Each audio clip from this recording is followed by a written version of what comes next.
أكبر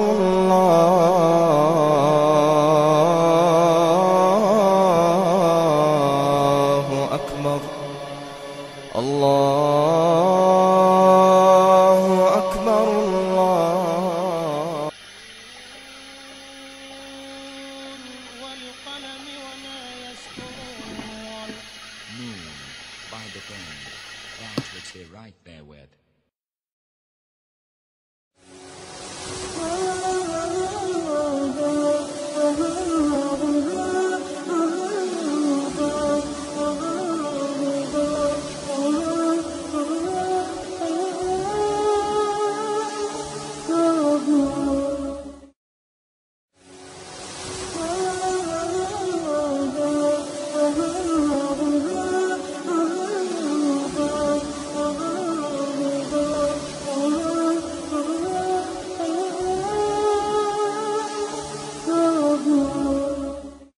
الله أكبر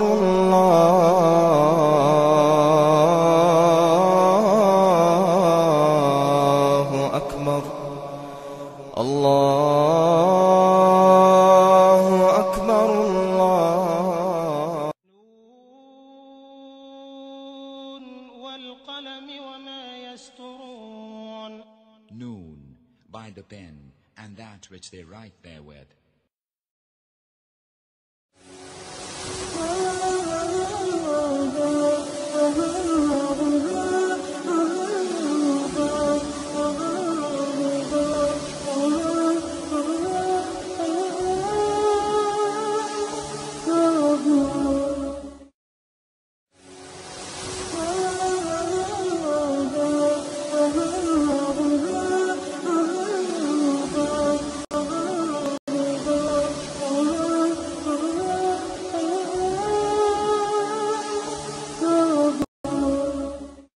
الله.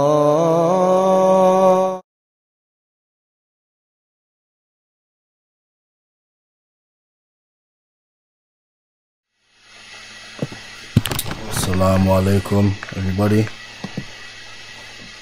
Thank you for joining us for the stream today. We'll be talking about the crossing of planet X. We'll be talking about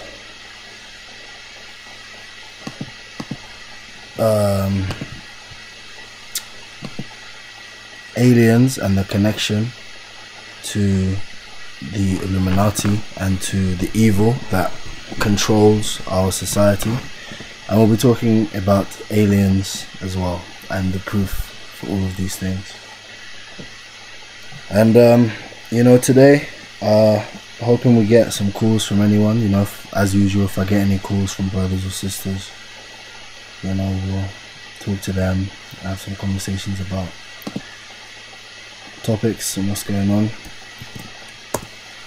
And so, you know, inshallah, we pray that, you know, the show goes well, and I hope, you know, anyone that's interested gives us a call. Just gonna have a musical break, and then we'll get into the show. So please, you know, share the link, you know, if you want to invite anyone to the show.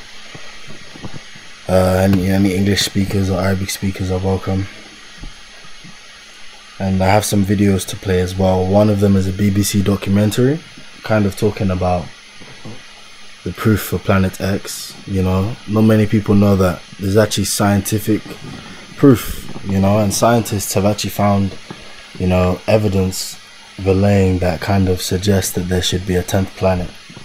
And so, yeah, today, you know, I'm going to play a video talking about that.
Hi, Assalamu alaikum, guys. Sorry for the last stream, we had some issues, but I'm back up now, back live and everything. And so, yep, today, as I say, you know, we're going to be talking about why is our world ruled by evil? When is the Messiah coming back? And where is the Messiah when we need him? You know, and I just wanted to, you know, have a few videos I want to play, but I want to talk about a few things and how they relate. You know, I'm going to ask the question and speak about, you know, whether the planet X has any connection to the Messiah and his return, and also the crossing of planet X. You know, does this have any connection? But do also what we call aliens, do they have any role in what's going to happen, and what will their role be? And so going forward, you know, I think we will have a few callers in and I'll kind of discuss this with them. But for now, I'm just going to play a video from the BBC, kind of talking about Planet X and the evidence for Planet X and the proofs for Planet X. So this is a documentary by the BBC, and this documentary talks about, you know, scientific evidence that suggests that there is a 10th planet, and also the differences between this and the other planets. So I'm going to play this documentary for you guys now. Please, you know, drop a comment or give us a call, and if anyone calls while the video is playing, I will pause the video and answer the call, but we will continue watching the video and talking about the video once it's done. So that's the first video, and there are more afterwards. But remember, you know, the main topic of today is, you know, why is our world ruled by evil? When is the Messiah coming back? And also, how does the crossing of Planet X relate to this, and what role do the aliens, or the so-called aliens, play in all of this? So I'm just going to start the video now. Please enjoy, you know, sit back, get some popcorn, enjoy.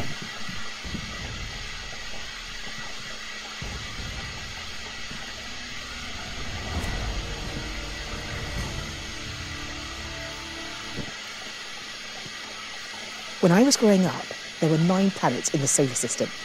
Then poor old Pluto got the boot and we went down to 8. Now scientists claim they have found a new 9th planet orbiting far beyond Pluto. Tonight, the Sky at Night investigates the case for Planet 9.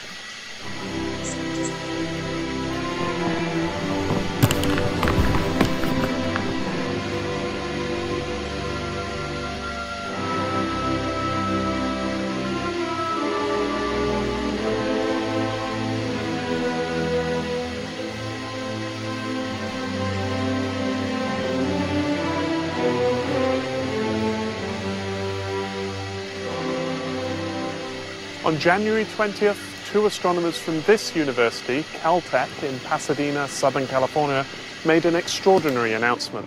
They claim they had compelling evidence that a new, as yet unseen planet was orbiting the Sun, far beyond the existing planets. So far, this is a theoretical discovery. The planet's existence has been predicted by computer models. But if it does exist, it throws up many questions. Where is it? What does it look like? And most crucially, how did it get there?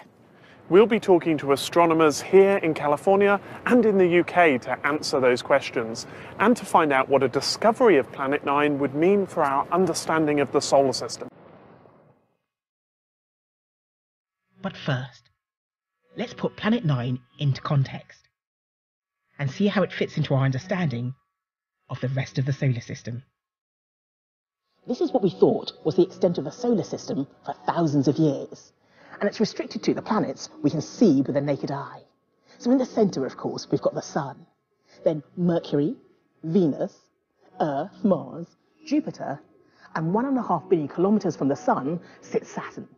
And this is all we thought that there was until the 18th century. Since then, the solar system has gradually expanded. In 1781, Uranus was discovered, followed in 1846 by Neptune. Tiny Pluto was added in 1930, bringing the edge of the solar system out to 5.9 billion kilometres away from the Sun. Pluto was counted as a planet for over 70 years. But now we know it's just one object in a huge donut-shaped belt of billions of icy bodies and comets, called the Kuiper Belt. It was thought that the Kuiper Belt marked the outer edge of the realm of the planets. But now it seems that that might not be the case. For some of us, it's an extraordinary thought, but many astronomers have long suspected there may be other planets lurking in the dark expanse beyond the Kuiper Belt. And we're getting the first evidence that suggests they may be right. To get a feel of just how far away Planet 9 is, if it exists, we need to plot its position in relation to the rest of the planets. On this scale, every centimetre is about 35 million kilometres.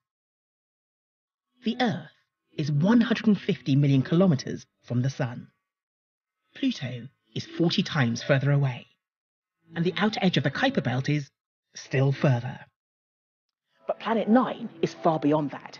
At the point of closest approach in its orbit, it sits 200 times further from the Sun than the Earth. That's a whopping 30 billion kilometres away from the Sun. But unlike the other planets, the proposed orbit of Planet 9 is not circular. Its highly eccentric path takes it much, much deeper into space. At its furthest possible point, its aphelion, it could be as much as 1,200 times further from the Sun than the Earth. On this scale, it's 54 metres away. In reality, it would be 180 billion kilometres from the Sun. And because the orbit is inclined by 30 degrees to the rest of the solar system, it means it's also above or below the plane of the rest of the planets. It seems almost unbelievable that there could be a planet so far out in the solar system. A mysterious world, 10 times more massive than the Earth. On an orbit so long, it takes between 10 and 20,000 years to complete one lap of the Sun. But how was the discovery made? Chris drew the short straw and flew to California to find out.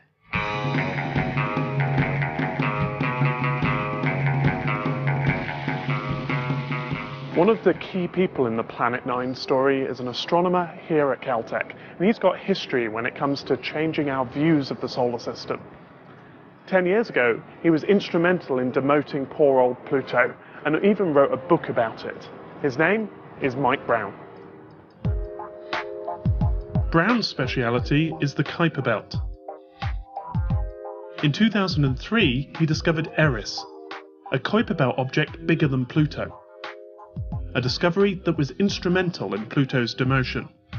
A month later, he co-discovered Sedna. This was the first of what became 6 unusual Kuiper Belt objects that have been found with highly eccentric orbits that take them far out into space. They were 6 of the most distant objects ever found in the solar system.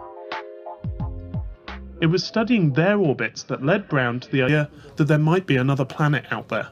So the story starts with the outer bits of the solar system, the Kuiper Belt. What we found is that the most distant objects that are part of the Kuiper Belt, so these ones that come into the Kuiper Belt but swing out really far, the very most distant ones, if you look at their orbits, all of their orbits are pointing off in one direction instead of being randomly distributed around the sky. So how tight is that alignment?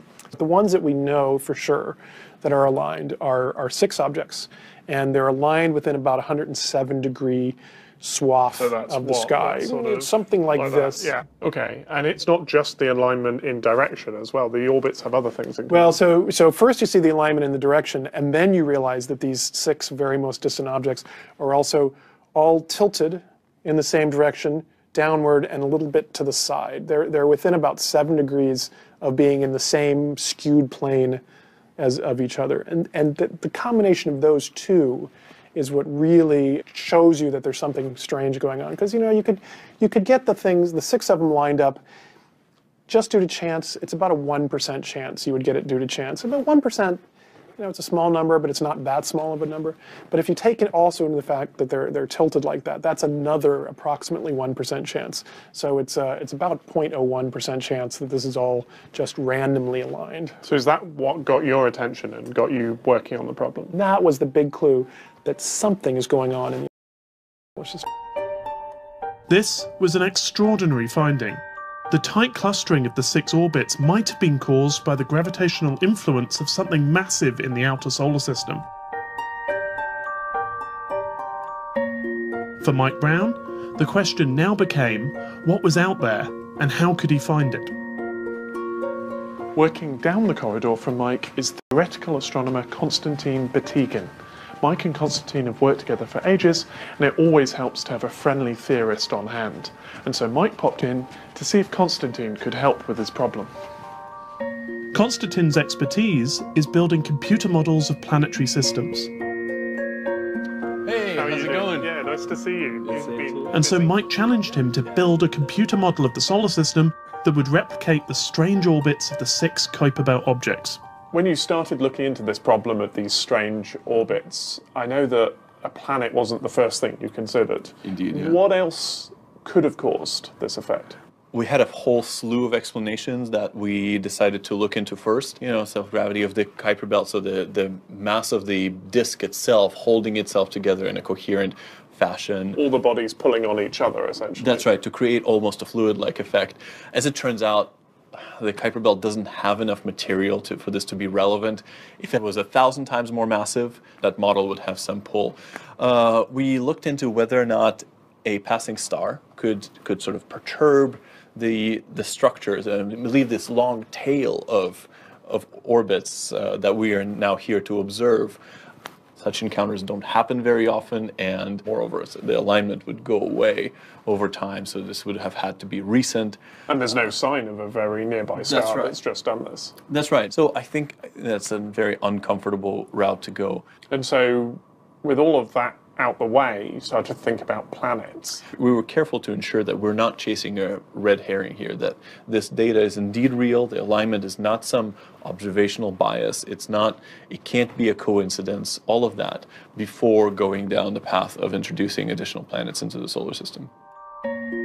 When he started adding planets to his models, Batygin experimented with thousands of possible orbits, until he found one that replicated the strange orbits of the 6 unusual Kuiper Belt objects. Suppose that the orbit of Neptune is about this big. Okay. Most conventional Kuiper Belt objects, Pluto included, have orbits that sort of hug the orbit of Neptune and are oriented every which way. But importantly, if you look at the whole Kuiper Belt from afar, it looks like a more or less axisymmetric disk. Yeah. This rule of thumb is broken when you look at the most distant orbits. So these are the now famous 6. That's right. If you look at the now famous 6, they all tend to swing out into the same overall direction. So your simulations predicted a nice elongated, distant Planet 9 orbit. Planet 9, sort of a similar sized orbit, but it's facing the wrong way. You might as well draw the planet on. Go on. We haven't seen it yet, but just for satisfaction's sake. The planet, I am pretty sure it's in this part of its orbit. Because otherwise we'd have found it. We would have found it otherwise. Okay, that's fine. Right. So there's our planet. So there's our planet, and it's fascinating. Most of the time, the objects spend on opposite sides of the solar system. They're completely unaware of each other throughout most of their orbits. It's only when they come around at perihelion, when they're closest to the sun. Yeah, when they go closest to the sun, they temporarily interact, and the mechanism, of course, is just gravitational interactions. And that's what maintains this lockstep alignment. So every time they come round, they get this kick, or every 2 times, or no, whatever? It gets complicated. For some orbits, it's every 33 times of this orbit per 19 times of this orbit. But fundamentally, it's not too different from tugging on something repeatedly in a coherent way. Batygin's model had passed the first test. It had successfully replicated the orbits of the famous 6. But there was another unexpected effect. The model also predicted a second set of Kuiper Belt objects with even stranger orbits. trouble was, they didn't seem to exist. The biggest twist to the whole story came when our numerical models consistently would generate orbits that looked more or less like this. So sort of coming in and out of the blackboard here. That's right. They are on their sides. They're Right. perpendicular to the plane of the solar system. Right? And this is just so weird. You know, the fact that the simulation is producing these orbits that should be perpendicular and they should be readily observable, and the fact that we don't know of them is big trouble. So it's not just that they might be there, they have to be there. We initially thought of this as counter evidence to the existence of the planet. Fine, it explains alignment, but it also predicts stuff that's clearly not there. This was the key moment where we looked at it and said, this makes no sense. But then I started looking more carefully at the other objects in the data set that I had not been paying much attention to in the last couple of years. There are 5 of these objects that are on perpendicular orbits that I remember when one of them was discovered a few years ago and thinking, that's just weird. Nobody had any explanation for them. And I said, Constantine, I'm going to go plot these right now, and we're going to see where they are. And if they're sitting right at these 2 spots right here, my head's going to explode. And we plotted them. One of them is right here. 4 of them are exactly right here where we predicted. And we just both sat there and stared at that. And I think my jaw hit the floor. It really was an honest, blind prediction of something we didn't know was there. And that when I look at those objects on those wings, and then I see those aligned objects too, I think I really am pretty convinced it's really out there. If Planet 9 does exist, it would be a remarkable discovery. The first new planet to be found in our solar system in 170 years. That isn't to say it was completely unexpected, because there are places we have found planets that are similar to Planet 9. I went to University College London to meet exoplanet expert Professor Giovanna Tonetti. Giovanna, if Planet 9 does exist, it seems to have some very exotic characteristics compared with the rest of our solar system. In your work in exoplanets, have you seen anything similar to these characteristics out there? Well, we're talking about an object that is about 10 times the mass of the Earth.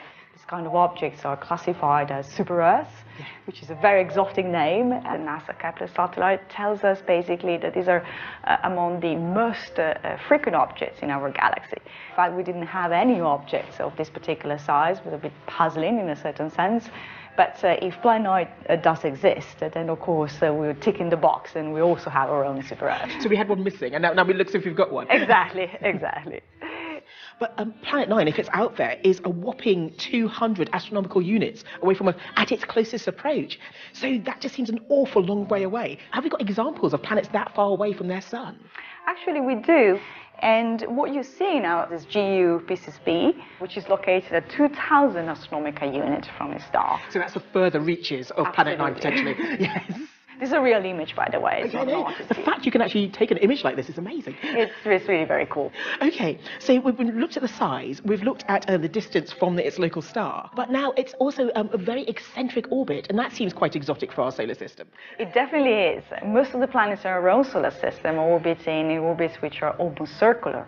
But actually, however, we are seeing planets that are orbiting in extreme elliptical orbits, and we have some example like this planet that is called HD 806 or 6b. And as you can see from this picture, we have planets out there that are orbiting in very elliptical, what we call eccentric sort of orbit.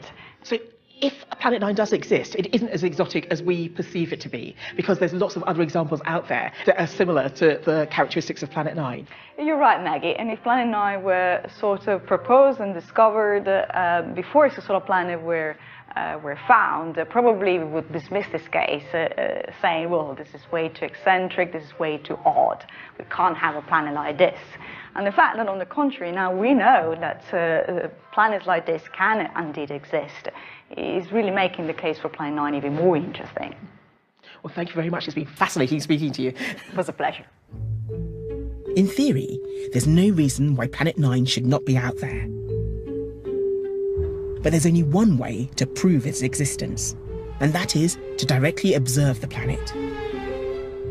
Mike Brown took Chris to the famous Griffith Observatory to look at the skies above LA and to point out where he thinks Planet 9 is.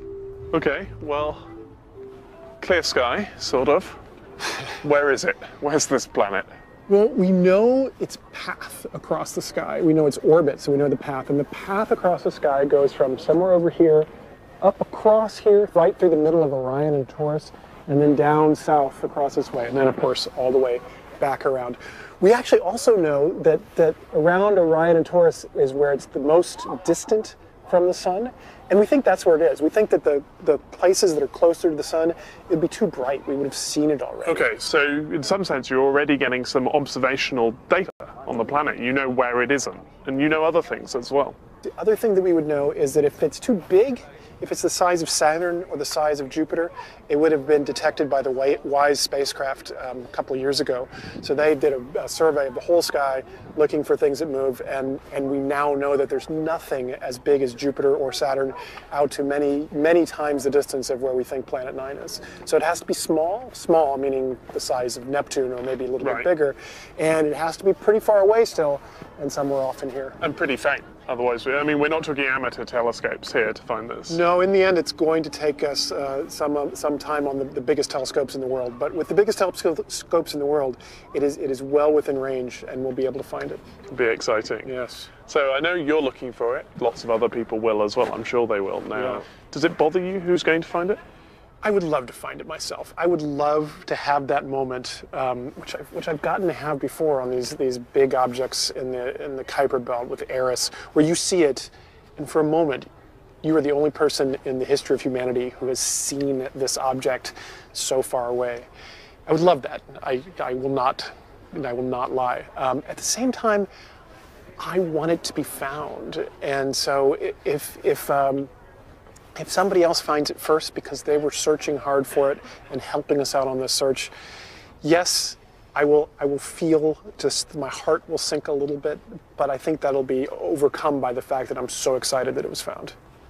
It's up there somewhere, probably. Right there. One of the big questions about Planet 9 that we will have to answer if people are to take the claims seriously is, how did it get to its current orbit?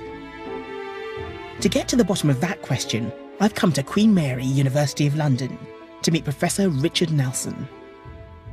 Richard, what's the problem with the proposed orbit of Planet 9? Well, it's very difficult to form a planet on an orbit like that. And we believe, according to current models, that it would take almost the age of the solar system itself to form a planet all that far out. Because it has to accrete onto the body? That's right. So the accretion process, which brings small agglomerations of material together and builds larger and larger objects, leading eventually to a planet, all the way out there just takes far too long because it's moving around very, very slowly, and there's a very low density of material there as well. So if it didn't form out there, at the outer limits of the solar system, where did it form? Well, our best guess is that it probably would have formed among the existing giant planets, Jupiter, Saturn, Uranus and Neptune. So there are theoretical models already which indicate that if you run computer simulations of the early solar system, its evolution, and you have a dynamical instability, having a fifth planet there actually helps those models reproduce what we see in the solar system today. So that fifth planet could be Planet 9? Could very well have been Planet 9, which is no longer there, but orbiting further out. So what are we seeing here? What we're seeing here is a computer model of the early stages of the solar system, but with 5 planets.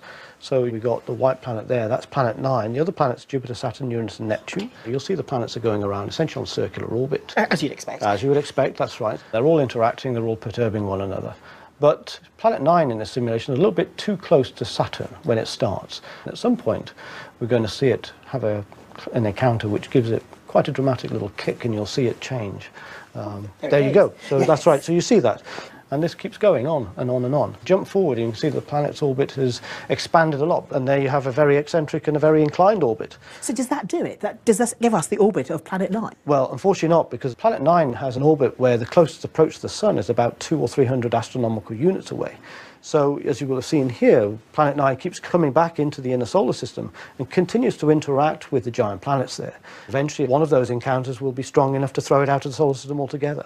But how can you stop it from pinging off out into the galaxy? Well, I think if Planet 9 is actually proven to be there, it's going to tell us something very interesting and very important about the origin of our solar system. So what we've looked at so far is a solar system forming in isolation. But now let's imagine that the solar system formed within a star cluster, If we look out within the galaxy, we see that stars do tend to form within groups and within clusters of stars.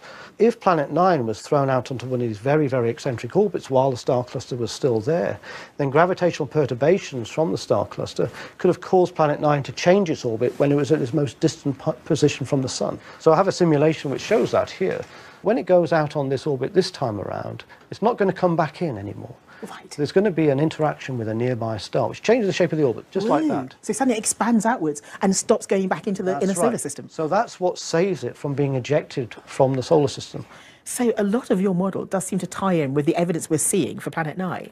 It could explain the sort of the huge orbit, the inclined orbit, and why it's still there and not out there in the galaxy. That's right. That's why I said at the beginning that I think proving that Planet 9 is present within our solar system with the orbit suggested would also indicate very strongly that our solar system didn't form in a lonely place but was part of an earlier star cluster. Pretty fantastic stuff. Wonderful. Thank you. It's been fascinating. Pleasure. And that leaves one final question. What sort of planet is Planet 9? And what are the conditions like so far out in space? At the far reaches of its orbit, the Sun would appear tiny, just a point of light. But it would still be the brightest star in the sky. Although the Sun would be 1,000,000 times dimmer than it is here on Earth, it would be 1,200 times brighter than Venus appears to us. That far from the Sun, it's very cold. Some estimates have suggested it could be below -250 Celsius. As for the qualities of the planet, we don't really know. The computer models suggest it should be 10 times more massive than Earth. But it could take different forms. One possibility is that Planet 9 could have been ejected from the inner solar system early in its development, when it was just the core of a giant planet. This would make it predominantly rocky and icy. Now, with 10 times the mass of Earth, it would be twice the diameter, and it would probably appear to be a dark pinkish red in colour. But if the planet was ejected when it was more fully formed, then it would have a chance to build up to the gassy layers like Neptune and Uranus. Then it would be much less dense and so bigger, maybe 4 times the diameter of Earth.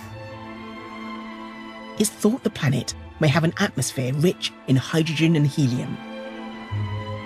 In these cold temperatures, it's likely it will appear as a bland, featureless sphere. Unless the planet is still producing some internal heat, in which case we may see structure in the atmosphere. Clouds of methane ice, ammonia, and even water ice. It all seems so exciting, and yet, despite the possibilities, so far Planet 9 is no more than a prediction in a computer model. And they've been proven wrong before. So, very unscientific question, but the one that keeps coming up. How sure are you that this exists? Oh, 1 quadrillion%. So you got an unscientific question, but a scientific answer right back at you. But as a theory, you believe your models, right? Actually, we try very hard not to believe our models. But look, if this thing is not out there, right? If the search comes up empty, then the outer solar system has some really, really substantial explaining to do. And you've ruled out the other explanations, right? At least for me, it is difficult at this point to argue for a solar system that makes sense without Planet 9. Mike, what about you? So I'm slightly lower than a quadrillion%. The human brain is really good at seeing patterns. And when I can't sleep at night, it's because I'm worried that we saw a pattern and made up an explanation. And then as more observations come in, the pattern disappears. I don't think it's going to happen. I'm actually very convinced. But that doesn't mean that I sleep all through the night. I sleep all through the night. Yeah. I am really eager to see it, to confirm it, to learn what it's like, to see if it has moons and rings, and I just want to know all these things. And do you have any sense of what that will feel like? You know, I bought a cigar about 1.5 years ago, and it's still sitting in my desk. And I'm, you know, every time that something dramatic happens, I always forget to smoke it. So maybe I won't forget that time. You know, I'm gonna go buy a good bottle of champagne and I'm going to put it in my office. I'll put it in the fridge in our office, so keep it cold. And when it happens, we're just going to drink it right then. And between now and the cigars and the champagne, while we're waiting for the discovery, what are you two working on next? We are looking for the planet, but we're also looking for more of these objects that are aligned, that are perpendicular, that aren't aligned or aren't perpendicular, to prove ourselves wrong. You know, if anybody's going to prove us wrong, we would rather do it ourselves than to have somebody else do it. So we are trying very hard to prove ourselves wrong. It's an exciting time. It is. Let's hope it gets more exciting. Thanks a lot. Thank you. Today's been incredibly exciting. The team's belief in Planet 9 is contagious, and I've become increasingly convinced that it really is out there somewhere in the outer wastes of the solar system. I'm sure I'm not the only one. There will be teams and telescopes from across the world racing to be the first to see it. And if it's found, when it's found, it will be the astronomical discovery of the century. That's it for this programme. But don't forget to check out February's Star Guide on the website. Next month, we'll be looking at the top 5 photographs of the solar system ever taken. But in the meantime, get outside and get looking up. The sun is tilted by 6 degrees with respect to the plane of the planets. The reason for the non-zero solar obliquity has been a mystery since it was first discovered by Sir Richard Carrington in the mid-1800s. It turns out that Planet 9 can actually tilt the sun. The fact that the sun is tilted, even if it's only by 6 degrees, the fact that the sun is tilted, you know, the sun is the most massive thing in our solar system by a huge margin, and it's oriented differently than everything else in the solar system. That is an incredibly strange phenomenon for which there really have not been that many explanations even attempted over the last 150 years. It is naturally explained by Planet 9 being exactly where I think Planet 9 is, which it's one of these mysteries that we think is now solved. That's been such a mystery that people haven't even really talked about it very much over the last 150 years because it's just been so difficult to think of why it is. It has been known since the mid-1800s that the sun is tilted. Over the years, people have put forth various explanations for it. One possibility is that the sun was interacting with the protoplanetary disk via magnetic fields. It's also possible that the disk was asymmetrical from the beginning. And it's also possible that the sun actually had a stellar companion a long time ago. It was a moment of inspiration. Not all projects start out this way. Not all results really come. Some of them come, you know, it slowly dawns on you. We were sitting in Constantine's office one afternoon, and we were actually thinking about a different problem entirely, which is how Planet 9 would interact with these very distant objects in the Kuiper belt that made us originally think that Planet 9 was there.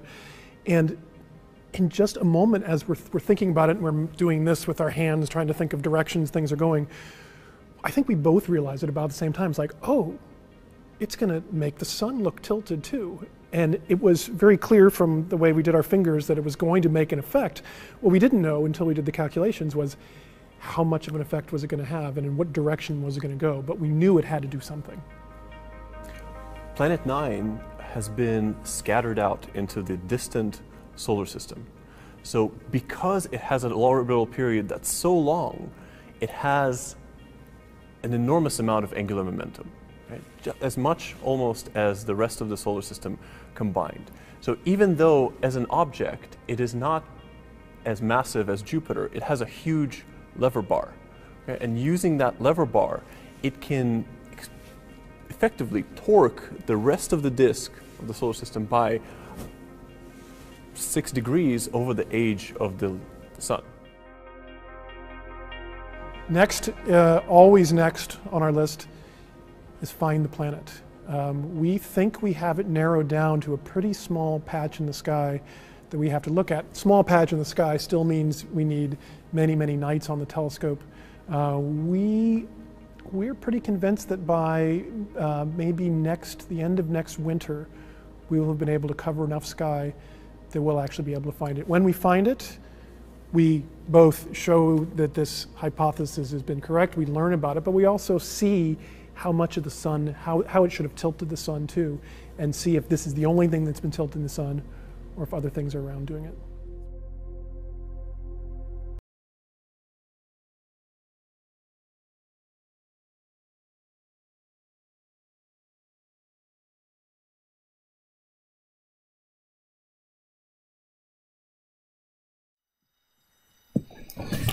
Wow, Assalamu guys, I'm back. You know, that was amazing. Very interesting documentary, you know. Really the summary and the conclusion of what they said was that, you know, based on the solar system and the way the solar system is laid out, they actually don't think it makes sense for the solar system to be the way that it is if there is not a ninth planet. And obviously they showed a diagram of the orbits of the planets, and you know, basically all the planets are orbiting out from the sun in one direction. And if you noticed from the diagram they showed, planet X was orbiting way out in a huge orbit in the opposite direction, kind of tilting down. And so, you know, it's kind of swinging out in the other direction, and it's so much bigger than the other smaller planets that it kind of balances them in the other, you know, it kind of balances it out, you know. And again, what these scientists are explaining matches very well with what the Imam Mahdi, Nasser Muhammad, has told us, that you know, planet X, planet Hell, Saqar, is at the bottom, you know, it's at the bottom of our solar system. You know, we always think of hell as below us, but this is actually true. Not in terms of below us underground, but below us in the universe.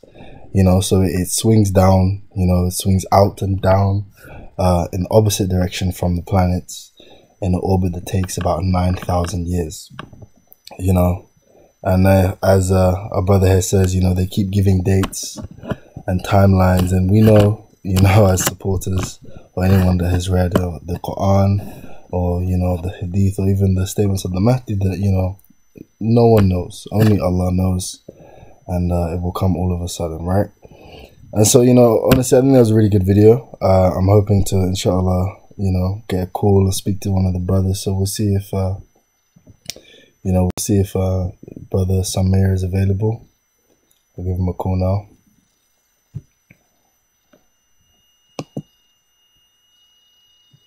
Bismillahirrahmanirrahim.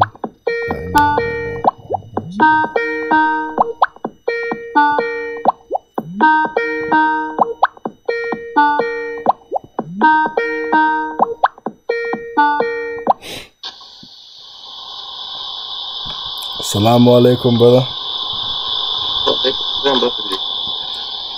Welcome.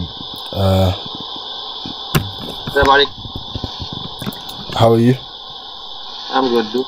Alhamdulillah, alhamdulillah. How did you enjoy the video? Yep. It's very clear. I mean, scientists out there and even researcher people on their own, they're hunting after this planet X or Nibiru, just to find out more information. As we all know, NASA and other governments, basically, mainly NASA, is driving all these, what we call it, well, a lot of people call it conspiracy, hideout of information, etc. The Russians, the Chinese have discovered few things also been broadcasted not long ago. So basically, as you just mentioned earlier, nobody knows when or how, what path is going to take. Basically, the day is going to show up. The only thing we know for sure, the Imam Mahdi salam mentioned, that's going to be coming from below the sun, basically, and nobody knows when is the date. So that's going to be basically a surprise for everyone. Yeah. Yes, we're online right now, right? Yeah, we're on live. And so let me ask you a question, brother. Yes, go ahead, brother. We're on live. By the way, guys, this is Brother Samir. We welcome him to the stream. And yeah, so the question I wanted to ask you, bro, is what do you think the relation between the crossing of Planet X has with the coming of the Messiah? It's one of the very, what we call العلامة الكبرى. So this is one of the big signs basically for the return of the Messiah alayhi salatu salam, Isa Ibn Maryam. And that normally is supposed to be happening basically soon after that, the appearance of the Mahdi alayhi salam and the return of Isa Ibn Maryam alayhi salam also.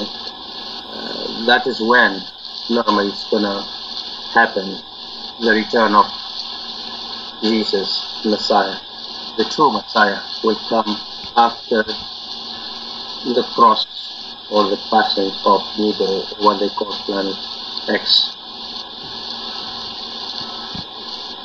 Okay.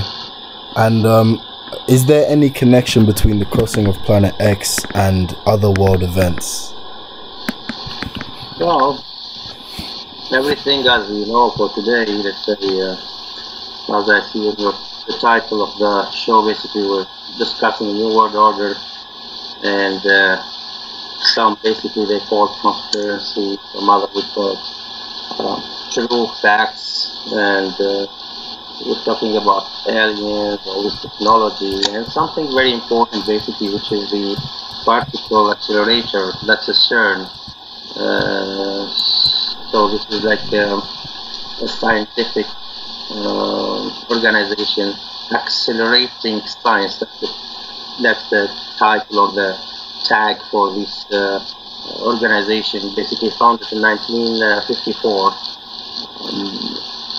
What it has to do basically, this is accelerating basically it's a hadron collider. What it does, they're trying to recreate the Big Bang and seeing well, that's officially what they're telling us, right? Exactly. Well, that's the official version, you're right. Yeah, but and it's carry on. The truth is totally, different story. It's basically we're trying to re-simulate what used to be the pyramid. There's a lot of talk about also the pyramid to be a Stargate, somehow crossing over multi-dimension. And there's a lot of information in regards to this. So it's basically a simulation, or just where we're trying to open the gates, or what they call hell gates, for the Satan to come in. They have even the main character. They have like Shiva, the goddess of some. Yeah, so they have that fake goddess of Shiva statue outside of that building, don't they? That's right. Yeah. Right. So I don't know what connection from the real official claims, accelerating science, and Shiva doing there. Now, brother, it's very interesting that you bring this up, because actually a part of what I wanted to talk about today is why is our world ruled by evil? And when you talk about CERN and things like that, you're really getting into these secret parts of society, elite groups who see themselves as they see themselves as special, they see themselves as illuminated. That's what the Illuminati name comes from. The illuminated ones, because they think they have knowledge. They know more. Yeah, yes. They have occult knowledge that they keep away from the masses of people, and they think this makes them special. But really, this occult knowledge is really knowledge of Shaitan, and they are really the followers of Satan. And really, at the top of the pyramid that we see, it is Satan that is in control. So all of these things that happen, within society, these conspiracies, it always seems you know, very far-fetched, because you think, you know, how can a person, you know, how can a human being plan these things out or have these secrets? But people don't realize that the enemy is not a man. The enemy is one, as Allah says, who sees you from where you don't see him. And so, yeah. Yeah, and so it's amazing what, you know, the extent to which, you know, he can plan, and over the long time periods, hundreds of years, that he can plan and execute these type of things, you know, and this also ties into, you know, the aliens, because it all comes together, you know, all of these things and these legends and things like CERN, you know, tie into a very long plan that leads to the grand deception, right? That's true, and there's much more than that actually that connects to this. I mean, you got the Harut project, or the you know, this from the new weapon that's basically developing states, basically trying to interfere with the atmosphere, the Earth's atmosphere. There is it's a totally a puzzle when it comes, you know, separated, one piece here, one piece there, one piece there, but at the very end, the Dianat of the Imam Mahdi would put it together. You can see the whole picture. It's all work of Satan, trying to deceive people and get them to this path, the unpleasant path for Allah, which they will not listen to the true message. They will just run after this dunya, which is life issues, to pay bills, be wealthy, rich, etc. It doesn't matter values anymore. Doesn't matter. So you're right. The elite drives this, and in total discretion. And yeah, I would say they fooled everybody big time. Yeah, I mean, so what more can you tell us about the New World Order? Well, the New World Order is, well, recently we just heard Bush Jr. talking about, you know, doing his best to get this in place. And I guess today's events, that's whatever happened in the Arab world, basically, especially in the Middle East, it's just enforcing his policies. The same thing is happening. They want to expand. They want to control people. It's a lot of people say that, well, this is a conspiracy. Okay, talking about vaccination. Yeah, well, there is big guy. How is it possible Bill Gates donates so much money to kill people in Africa, etc. It's all part of this game. All part of this new world order. So, as you said, it's a cult. There is people, they're running this. They want to see this happening. They want to have basically their leader, which is Iblis, coming up and driving the world, leading the world, deceiving the world. Wow, so Iblis is the one at the top of the New World Order, yeah? Well, for me, there's no doubt. I do believe that, yes. Yeah, I mean, I agree. And like, is there any indication from your reading of maybe the Mahdi's readings, you know, do we have any idea of where he is now, and, you know, the timing of when he will come, you know, onto the world stage, you know, when he will show himself? Well, basically, he's already operating in the world stage from very long time through human shaitans with his help. You know, we say there is shayateen al-jinn wa shayateen al-ins. So in a collaboration right now, we were working with them since Hitler, actually, the Second World War. He was collaborating with aliens and with humans. They made this UFO spaceship, and in collaboration with what they call them aliens. And since then, American area 51 took over actually all the scientists. We can actually do a whole a broadcast show for just the history of what had happened in regards to the this technology hike that we've seen since this, just 50, 70 years ago till today. It's amazing what's going on, especially in technology. All this, let's say, even we're talking about now kids today, without tablet they cannot survive. Without this telephone they cannot survive. It's difficult for them not to have a phone. It's difficult for them not to be online. It's something had happened just not too long ago that hooked everyone to this basically technology with two age, a sharp edge that hurts and another edge that's basically helping everyone to sharpen his knowledge, the true knowledge. Yeah, I mean, knowledge is a good thing to have. However, the use of it may differ from one to another. Yeah, and I mean, these things, they families right now sitting together, basically having a dinner or lunch, and you get the father in his, in a corner, just chatting or what have you. The kids the same thing. The mom busy with, another chat or what have you, on Snapchat or Twitter, and you don't have the ties of family. So this is leading, to the values of family just disappearing. Even in the Arab world, it never used to be like this. In the Western world, yes, we understand that the Second World War, that the guy gets 18 years old, that's it, he's major, he's an adult, he can go on his own, do whatever he does, it's no problem. But in the Middle East, it's totally different. But things are really changing big time right now.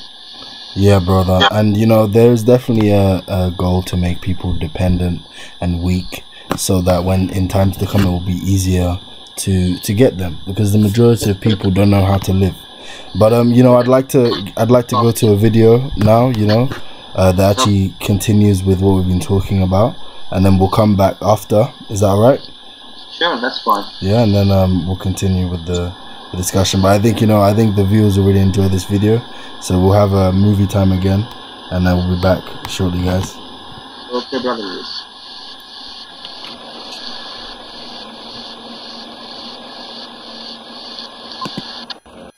Let's up.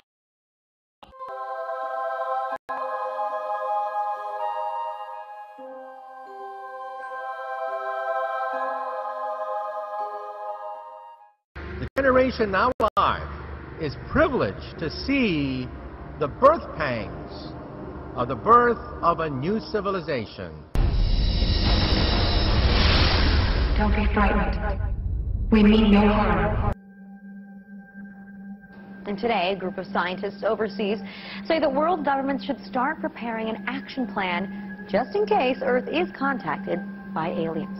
They claim that a branch of the UN should be given responsibility for what they call a supra-Earth affairs and come up with a detailed response for if or when the extraterrestrials arrive. But now the United Nations is getting ready for a contact with aliens from outer space. This is Moslin Othman. She's out of Malaysia. She will be planet Earth's first interstellar diplomat.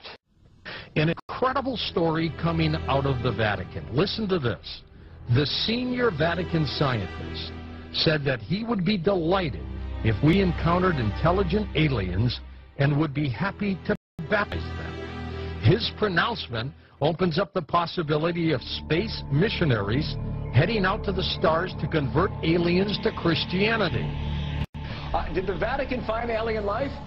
You know what? As sensationalistic as that question sounds, it's really not that far off from what we've seen in the news over these last days. UFO encounters here on Earth. But that's exactly what firefighters are now training for. It's the Fire Officer's Guide to Disaster Control and should be found in firehouses in the U.S.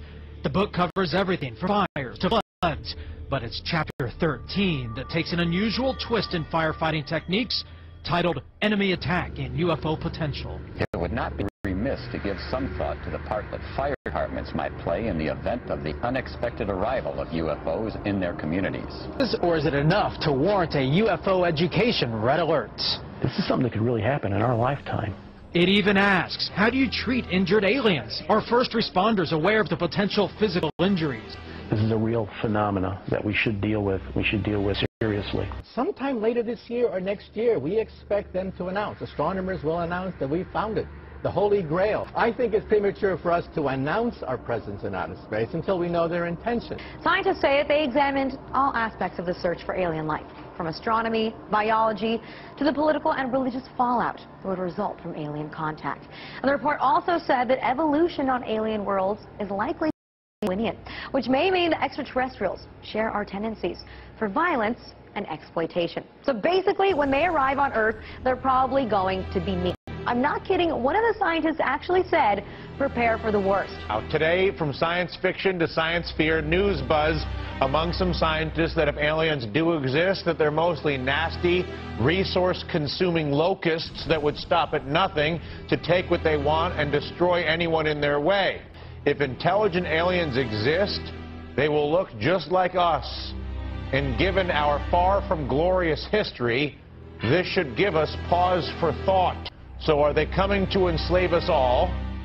And does this mean we have to change our definition of ET from extraterrestrial to evil and terrifying?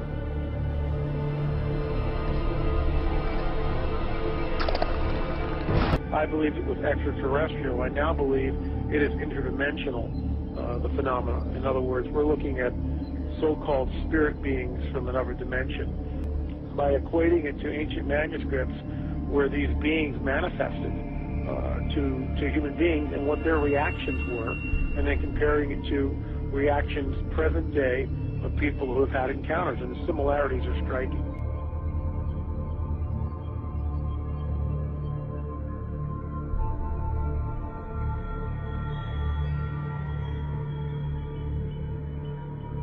Now, the report also says that if ETs do come from an Earth-like world, they could resemble us. They might have similar biological molecules. So, hey, that could expand the dating pool. But on the chance that there are aliens out there, which I totally believe there are, I'm going to be with the scientists on this one and say, let's get prepared.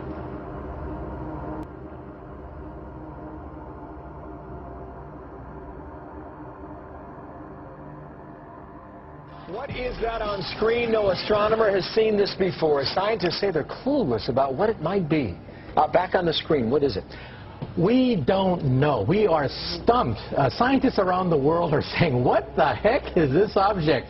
It doesn't fit any of the profiles of the usual suspects. That's the problem. The usual suspects are comet, meteor, stars, galaxies, planets. How about some sort of alien dealio? You buying into that? Well, you know, the object is about the size of the Rose Bowl Stadium. So it's too small to be a planet or a star or a galaxy. And it's not a comet. There's no gas in the tail of that comet. It's not a meteor because it's not inside the Earth's atmosphere.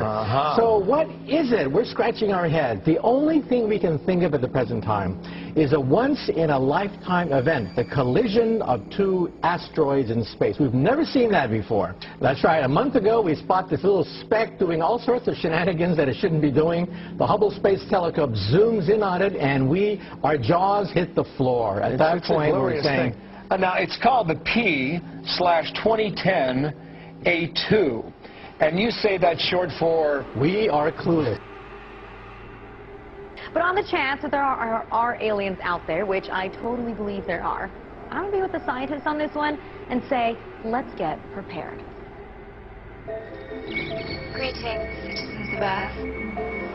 My people have developed technologies which allow us to throw off our physical...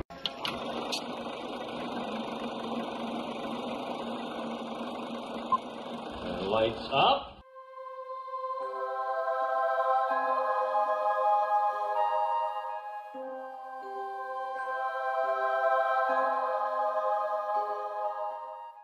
The generation now alive is privileged to see the birth pangs of the birth of a new civilization.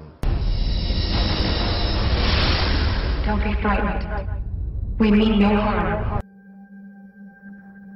And today, a group of scientists overseas say that world governments should start preparing an action plan just in case Earth is contacted by aliens. They claim that a branch of the UN should be given responsibility for what they call a supra-Earth affairs and come up with a detailed response for if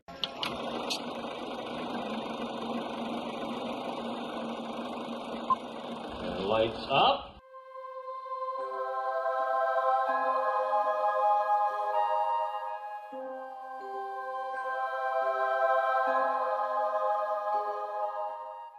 The generation now alive is privileged to see the birth pangs of the birth of a new civilization.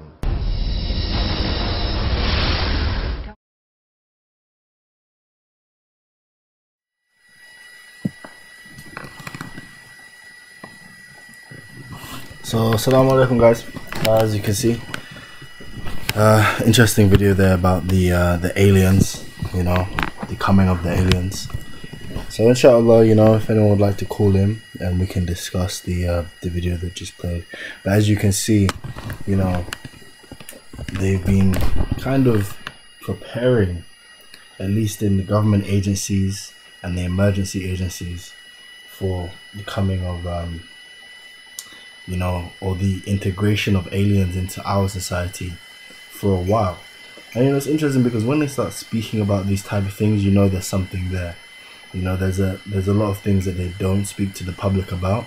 And so generally when you see things like this in the news, when you see them being publicly spoken about in a forum like this, you know that there is there's generally, you know, some sort of agenda there. But let's see if Brother Samir is still available, inshallah.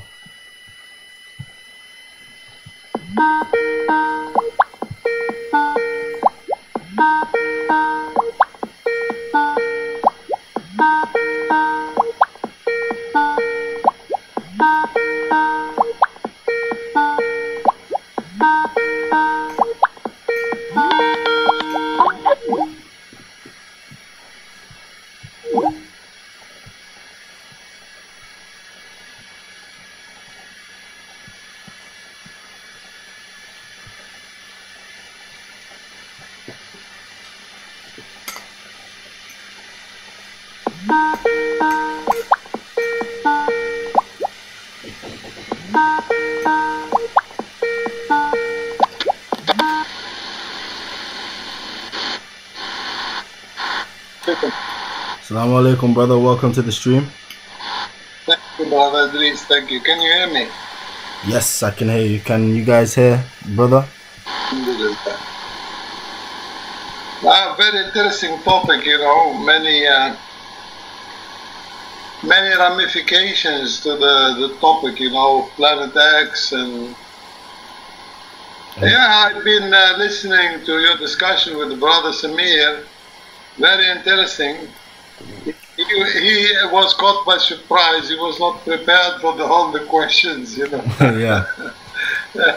Anyway, but it was interesting, you know, to hear his meaning about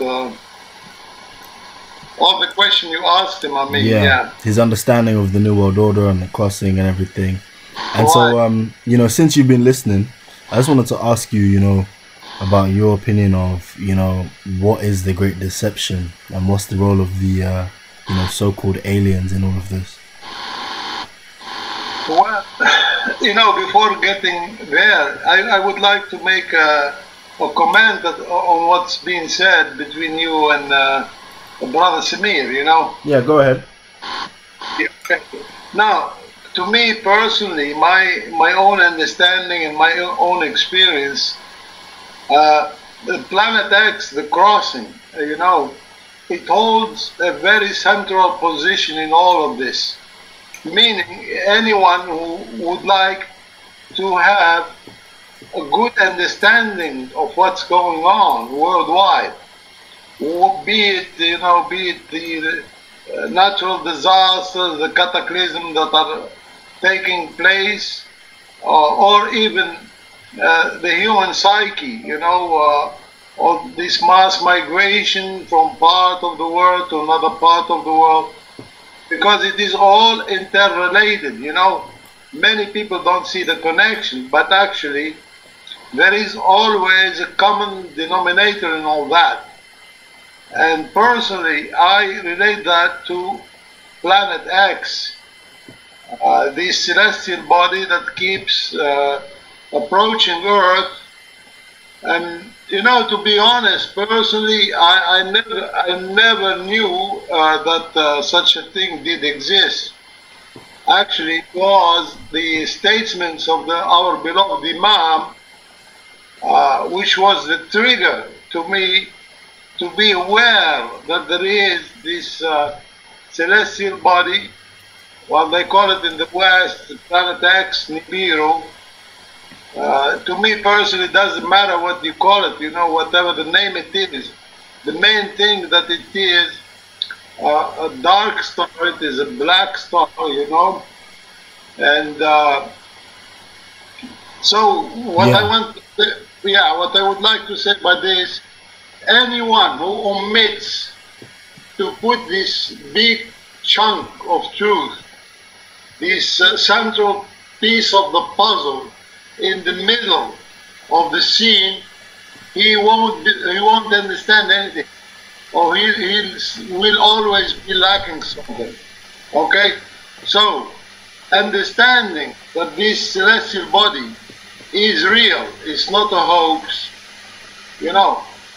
And about this topic of Planet X, the difference between the West, we the Muslim people, the followers of Imam Mahdi, is we do have the proof from the Holy Scripture, from the Holy Quran, as it has been demonstrated by our beloved Imam, that this planet, or they call it planet, but actually it's a star, it's a black hole, it's a dark star, okay?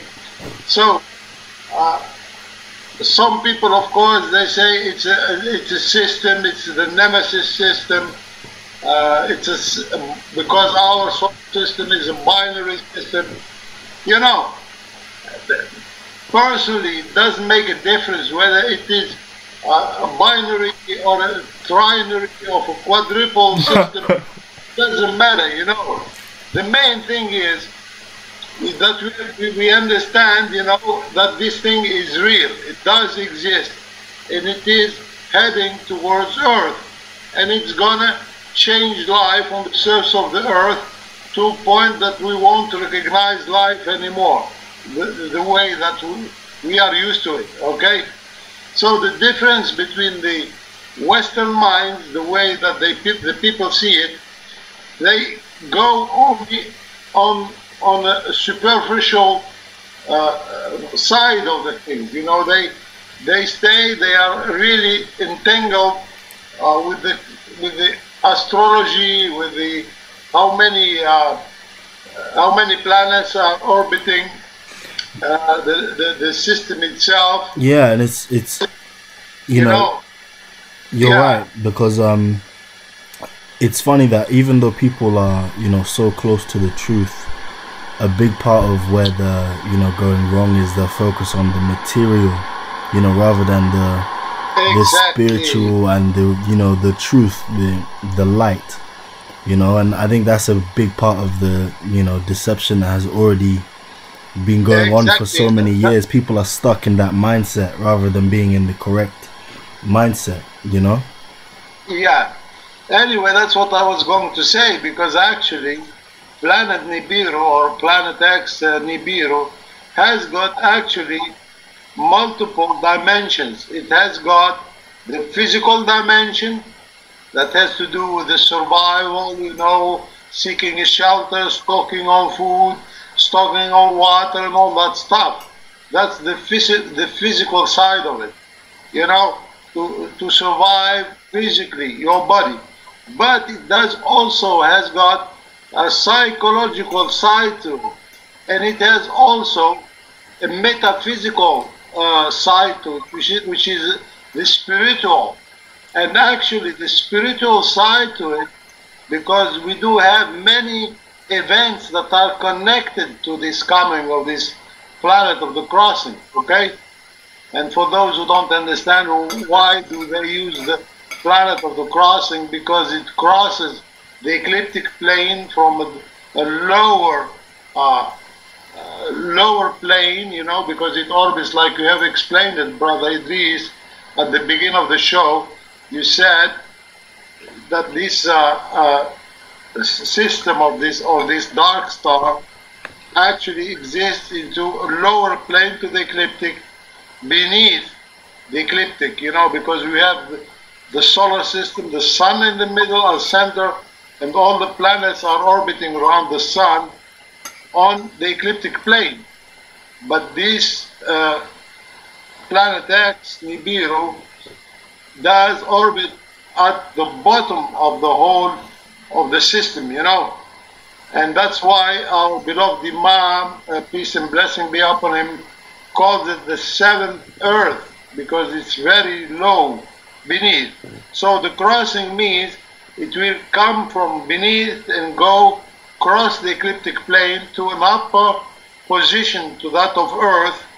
Then at that time we will be under the impact of the tail, because it drags a very long tail, which has got a lot of garbage, cosmic garbage in it, and it will shower it on the Earth. You know, we are speaking about comets, asteroids, and all that stuff. We're gonna have aliens, rubbish, and garbage in our back garden.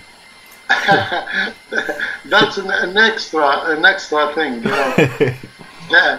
So basically, you know, what I wanted to add as a comment on what Brother Samir and yourself were saying, I said, anyone who does not bring this piece of a puzzle, which is planet Nibiru, and does understand that it is real, that it is approaching Earth, that it is causing all this natural disaster and all these weather changes, and also affecting the psyche of the humans on the planet Earth. And that's in itself, it's a big topic, you know, how does planet Nibiru affects, because, you know, if you go in the Holy Quran, it's called the knocker, it's called the nightcomer, the knocker.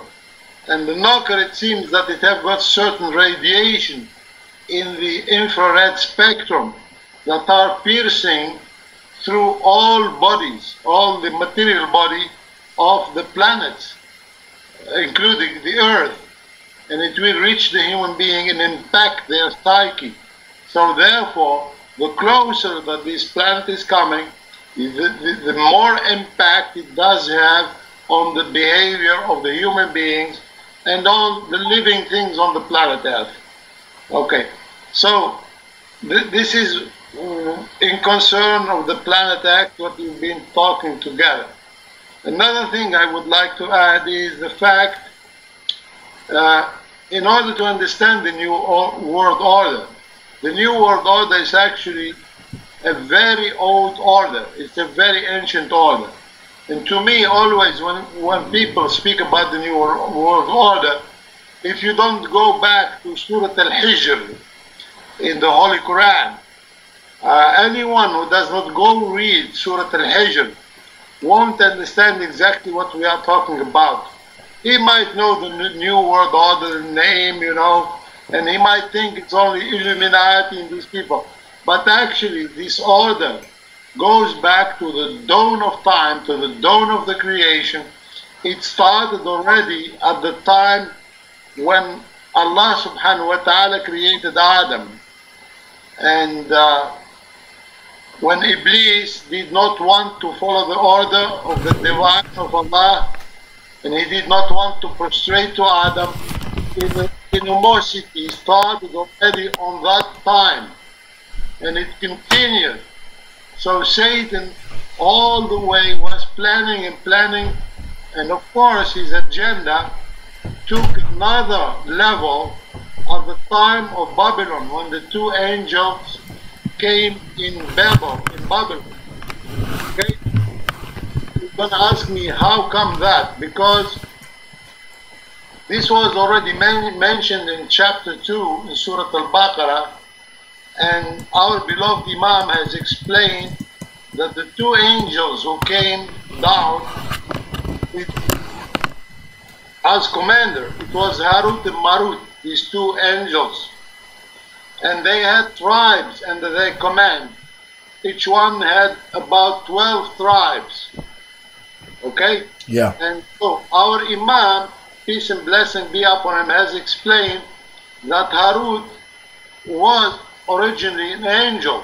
You know, they call them in the Christian literature, they call them the Elohim. And Marut actually is Satan himself. This is the way our Imam has explained it.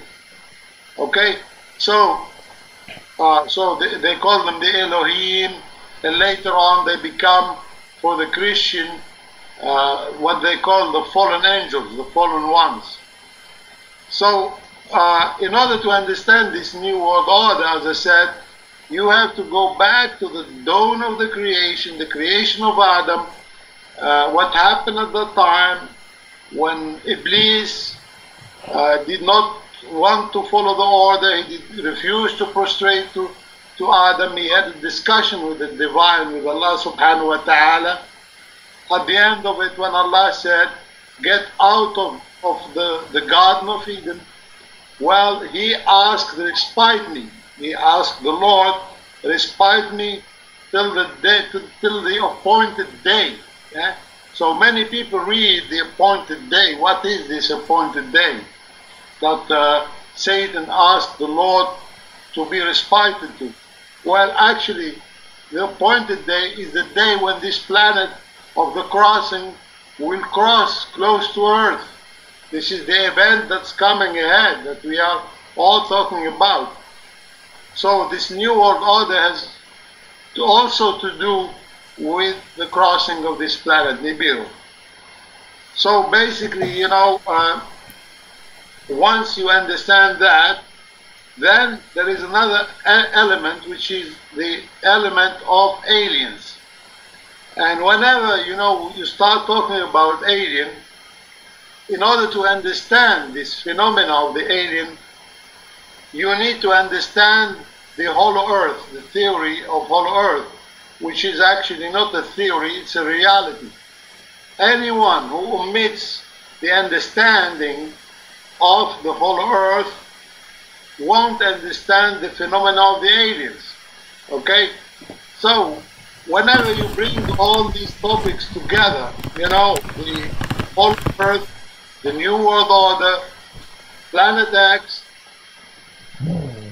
and to be honest with you, without the knowledge of our awaited Imam Mahdi, personally I would never have access to the right understanding of all this topic.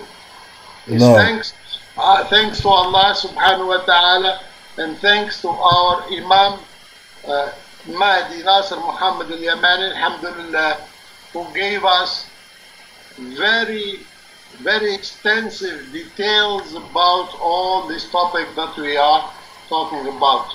So over to you, brother. Thank you. Yeah, I mean, alhamdulillah that Allah, you know, sent us this information through the Mahdi.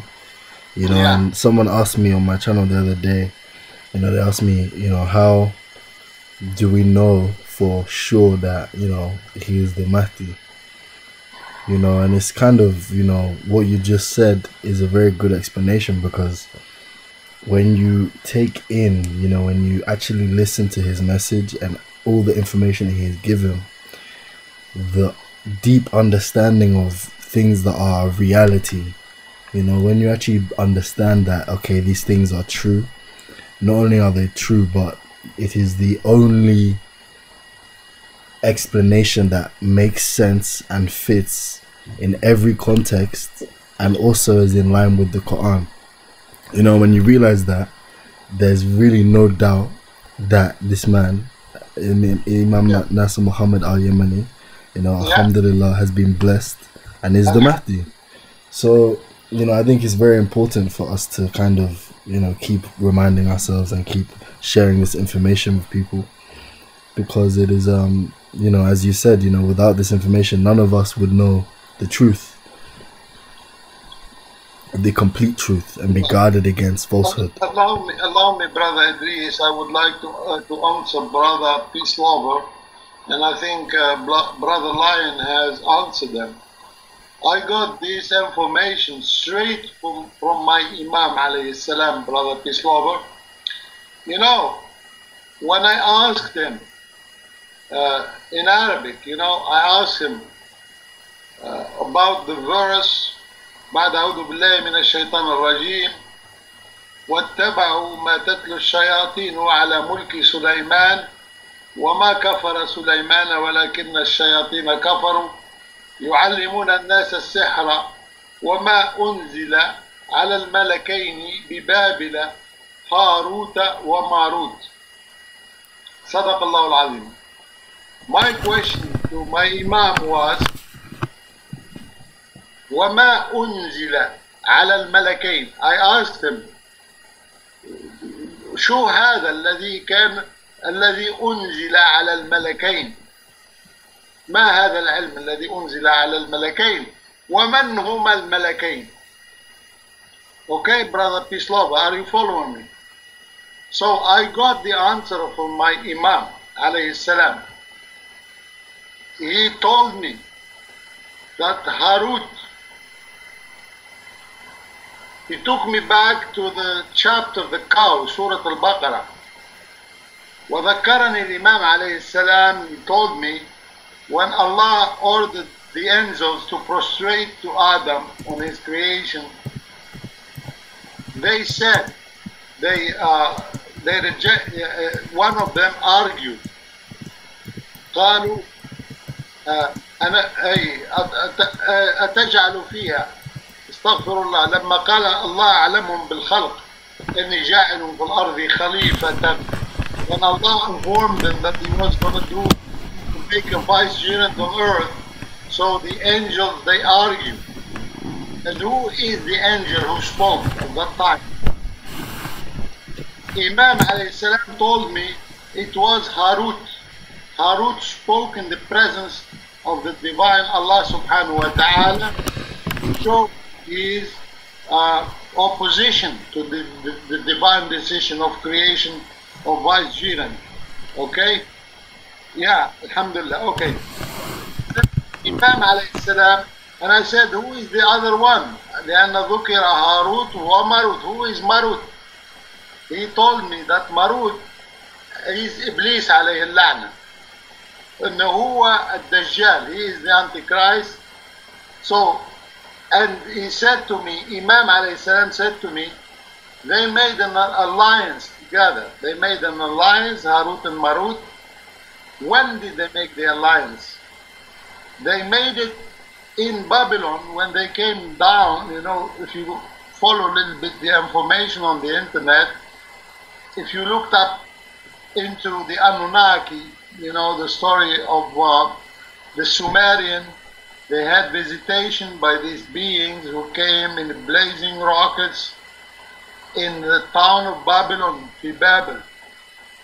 He told me at the time when Harut made the mistake of Marut made also a mistake of fornication with the women, he was followed by Iblis, by Marut. When Imam alayhi salam gave me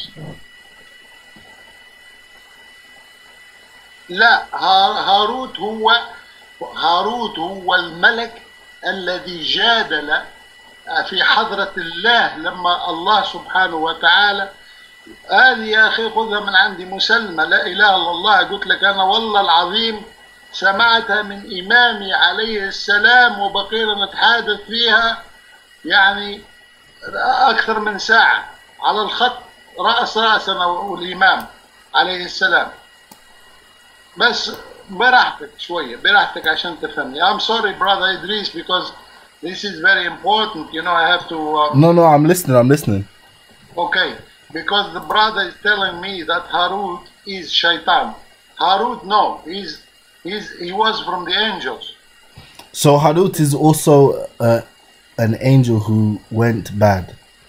Exactly, yeah. And to make it easier for you, brother, anyone who is doing research, you know who Harut is. Harut is the father of the Nordics. He's the father of the tall whites. He's the father of what they call themselves the Andromedans. So this is a species of aliens. They look like human beings, but they are not human beings because in essence they have another essence. Okay? So who is this father of these fallen angels of this race? It is Harut, the one who spoke in the presence of the divine God when he informed all the Elohim, all the angels, I am going to create a vicegerent on earth. So who is the one who opposed this and said, أَتَجْعَلُ فِيهَا مَنْ يُفْسِدُ فِيهَا وَيَسْفِكُ الدِّمَاء? Are you going to make a vicegerent who will make mischief and spill blood? You know, it is Surah Al-Baqarah.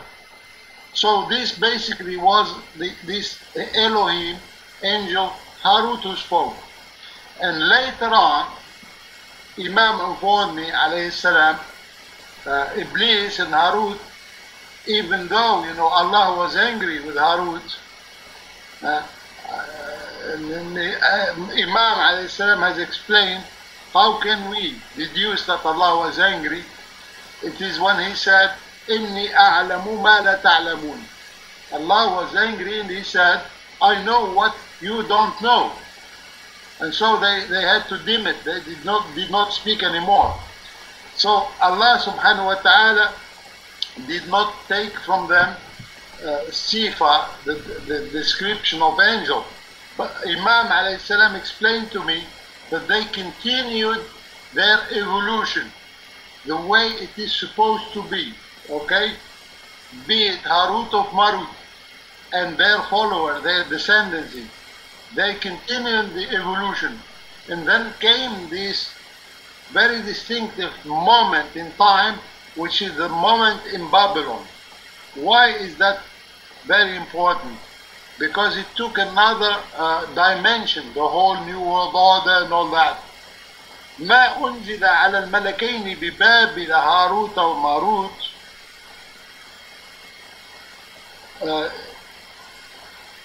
ما هو العلم الذي أنزل على الملكين ببابل هاروت? What is this knowledge that was revealed on the two angels Harut and Marut in Babylon?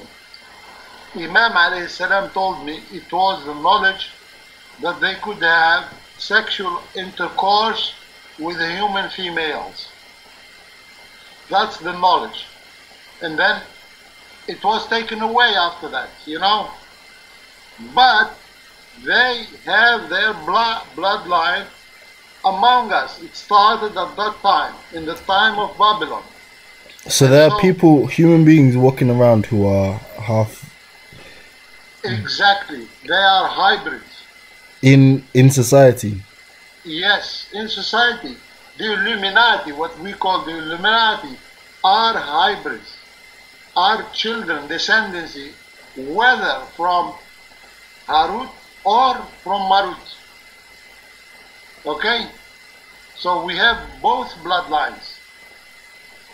Okay? And Imam alayhi salam gave me, here I give you another detail. Wallahi, I got this from my Imam alayhi salam. Are you listening, brother Peace Lover, brother Line Commander? Imam alayhi salam told me the descendancy of Harut, they get only females. Children, his descendancy, they get only females. And Marut, who is Iblis alayhi la'na, his descendancy, they get only males. They get boys in the family. And therefore, Imam alayhi salam said to me, they intermarry together in order to produce males and females. And that's why this bloodline, the two bloodlines, they intermarry and they don't marry anymore with human beings. They only intermarry with their own, and I can give you example, even from people who are living with us today, who are from that line, brother. Please give us some example. You know, we are on air here, but you know, if you look, for instance, Prince Charles, he was married to Princess Diana. Why did they choose Princess Diana? If you look at the descendancy of Prince Charles, it's 2 boys. He gets only boys. We have our prince here in the Netherlands. He gets only girls, okay? So his bloodline is only girls. But his father is from the Harut, Marut bloodline. He gets only boys. Okay? I will give you what we are using, the software. Oh, brother, can I ask you something? Sorry to interrupt. But we don't want to go in too much detail, brother. Sorry, okay. Forgive. Okay. It's because Brother Peace Lover brought it up, but I don't have permission to go further, you know. So, what I mean with this, I'm going to yield the mic to you, brother. I know exactly what I'm talking about, and Allah is my witness, Brother Peace Lover and Line Commander. I heard this from awaited Imam Mahdi alayhi salam. He gave me really all these details and even more than that. So actually, in Babylon, Harut and Marut, whenever they came, they descended.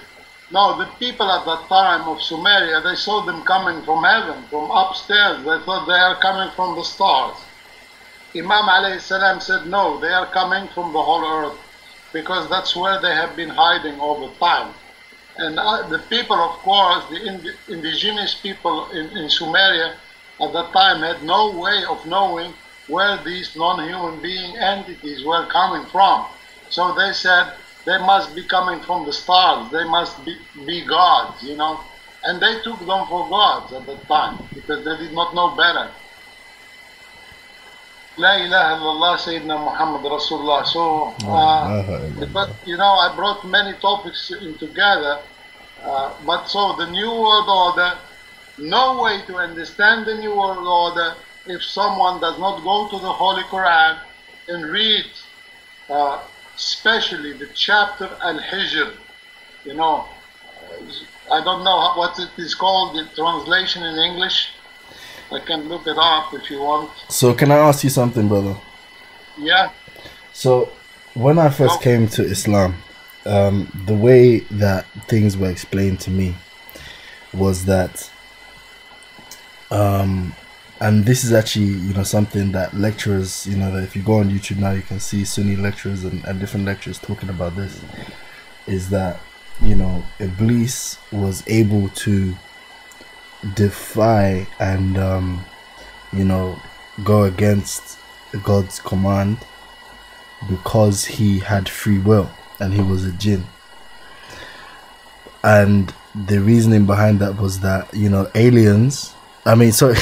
angels don't have free will. That's what I was told. So, for example, angel, you know, cannot go against God. That's what I was taught. So I'm just wondering now, you know, is that not true? Actually, that is true, brother. Actually, angels don't go against the order of God. But also, we have also not to forget that there are different levels for the angels, because all the angels are not the same. You have angels of the ark, and you have angels who are supposed to take care of certain things. Okay? Now, and getting back to my point of Harut and Marut, your question would be, if Harut was an angel, how could he go against the order of the divine, of God? Yeah. Well, actually, you know what happened?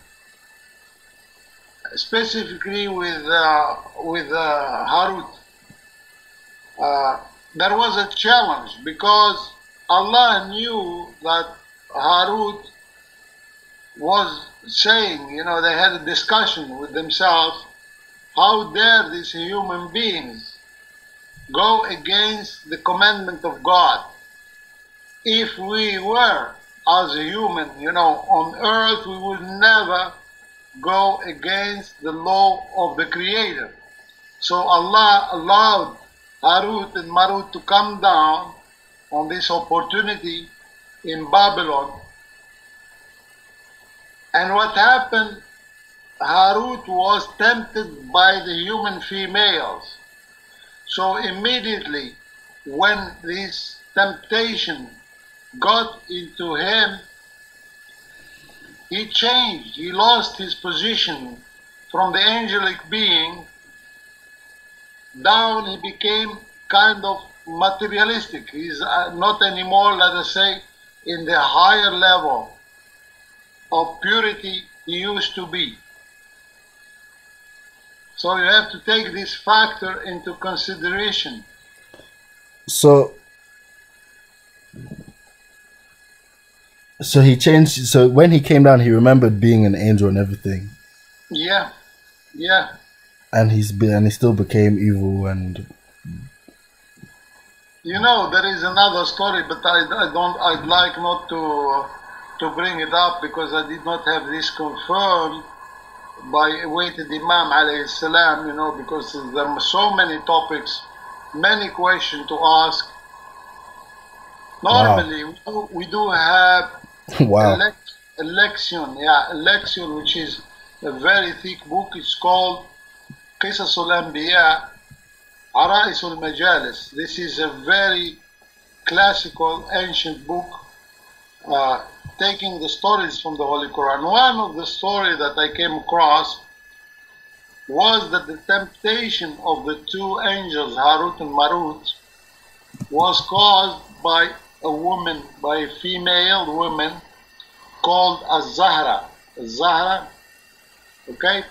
And so Mars, no, Zahra is Venus, the name, if you translate Az-Zahra into, it's Venus.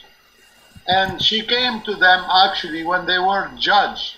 They were judged, you know, in Sumeria, these two angels, and she asked them to rule in her favor. And they said no, and especially Harut, of course, said no, we cannot do that. So she invited them home, okay? And she offered them, well, this is a long story, but I prefer not to go into details in this. At the end of it, it was that she offered them something to drink. And once they drank, they lost their minds and they committed the sin. Okay? So this is how it happened. An angel turned into a beast that he will disobey the order, and of course he lost his ranking as an angel. And Marut at the time, who was Satan, of course he lost his position long ago. He took that opportunity to go behind Harut, who is the Nordic, the chief of the Nordic, the high commander, and told them that Allah will never forgive him, okay? And Imam alayhi salam has explained that to us in the surah. I don't really remember the verse exactly, but كالكلب إن تحمل عليه فهو يلهث وأن تتركه فهو الذي آتيناه آياتنا فانسلخ منها. Maybe some of the brother can remember the verse that I'm talking about. Repeat the title, please, brother. اسمه الكتاب اسمه قصص الأنبياء عرائس المجالس. قصص الأنبياء عرائس المجالس. فيه طبعا فيه إسرائيليات، وفيه لابد أن تغربل أنت وتنظر كلما اتفق، لأن إمامنا عليه السلام لا يفتي بالظن. ولكن هذا الكتاب فيه قصص يعني موافقة لما جاء به إمامنا عليه السلام. المهم. So, getting back to the topic, brother, I lost my train of thoughts and I'm sorry. Basically, you know, there is a verse in the Holy Quran which states, أو كالذي آتيناه آياتنا فانسلخ عنها فهو كالكلب إن تحمل عليه يلهث وأن تتركه يلهث. Imam alayhi salam has explained that it is Iblis who went behind Harut and kept saying to him, you better join force with me because Allah will never forgive you the sin that you have done. And at the end, they made a pact together. And today, if you look into the ufology, in the world of alien and ufology, they are trying to play two sides. They are introducing themselves as Andromedans, as Pleiadians. They say, we are the Pleiadians, we are here to help you, to make you the ascension. And basically, who are these Ashtar Command and the Pleiadian? They are all of the descendancy of the Nordic, of Harut, of Marut, okay? Usually they do have got blonde hair, blue eyes. These are the Nordics. And actually, you do have a captain or a lieutenant in the army, and he wrote a book called Millennium Hospitality. Millennium Hospitality. The man is called, the author is called Charles Hall. Charles Hall worked into a base which is in Springfield. So I don't know exactly where it is, somewhere in Colorado, the south. And basically what he said, that they're getting a visitation from these Nordics. They are coming with their flying saucer and landing in the base. And, you know, just Google it, Tall Whites, Charles Hall, Millennium Hospitality. You will be amazed. So who is he talking about? He's talking about the descendancy of Harut. Now, Marut, who is Iblis, when they came down to Babylon in Sumeria, what they did, they forbid the indigenous people, the Sumerian, from depicting them. The Sumerian were not allowed to depict or to make statues of Marut and his descendants. Why is that? Because Harut at that time were only masked, always had camouflage. He and those under his command, Shaitan, Durriyat Shaitan, these are Shayateen, they were masked because they had these ugly faces. You know, from time to time they had to shapeshift back to their original reptilian face. And so, and that's the same case also when they came down in South America. Yulam Bokte, the feather serpents from the Inca. But why did they have reptilian faces if they were angels? No, because the angel, what Imam alayhi salam has explained, the angels, they evolved. In the beginning, they were creatures like us. Okay, they lived on a planet and they were not angels. But they had an evolution till they became angels. So the reptilians also, they started as a reptilian till they evolved, till they got into the ranking of angels, but they are created from fire. We're speaking about angelic being of fire. These are of Marut, okay? And the other ones, they are angels, but before they became angels, they used to be common living being like us, who evolved through millions of years. That's what Imam alayhi salam has explained to me. Okay, so when they came down and they did wrong, they got relegated back to the normal form. Exactly. Already Iblis had already fallen down long before, since Allah says, Subhanahu, said to him, get out of it, you know, and أخرج منها فإنك رجيم. He was cursed already, and at that time Harut was not, Marut was not, and later on in Babylon he followed him. So both of them, they lost their ranking, you know, they are not anymore.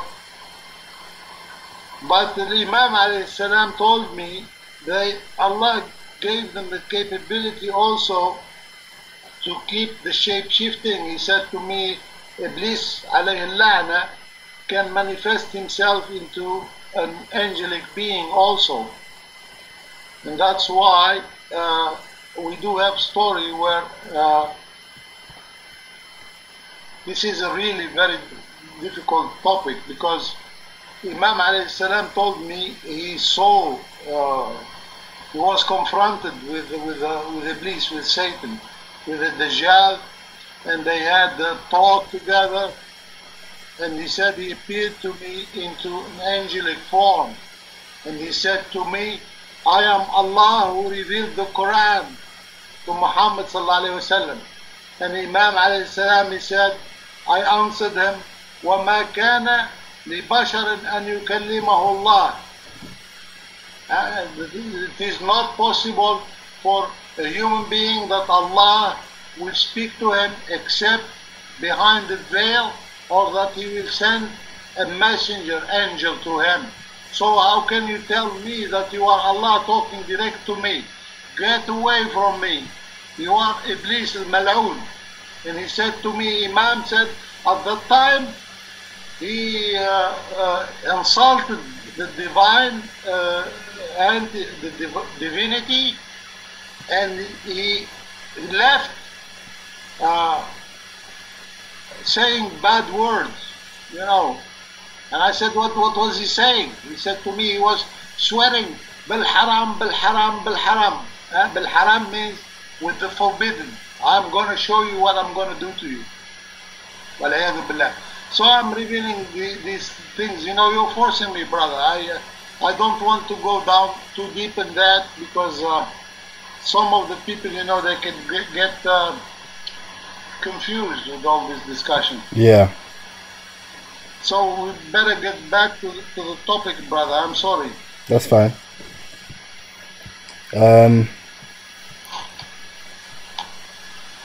Well, I guess we've spoken about, you know, yeah, a lot. As we know, Imam alayhi salam also saw this planet Nibiru, you know, in a vision, in his dreams. He saw it, and he told us that it gave a very soft kind of light, you know. It was not as bright as the sun, but it did exist, and it was heading towards Earth from the South Pole. It is coming from the part of the south. Anyway, yeah. You have another question, Brother Idris, or do you want to have a break, a musical break?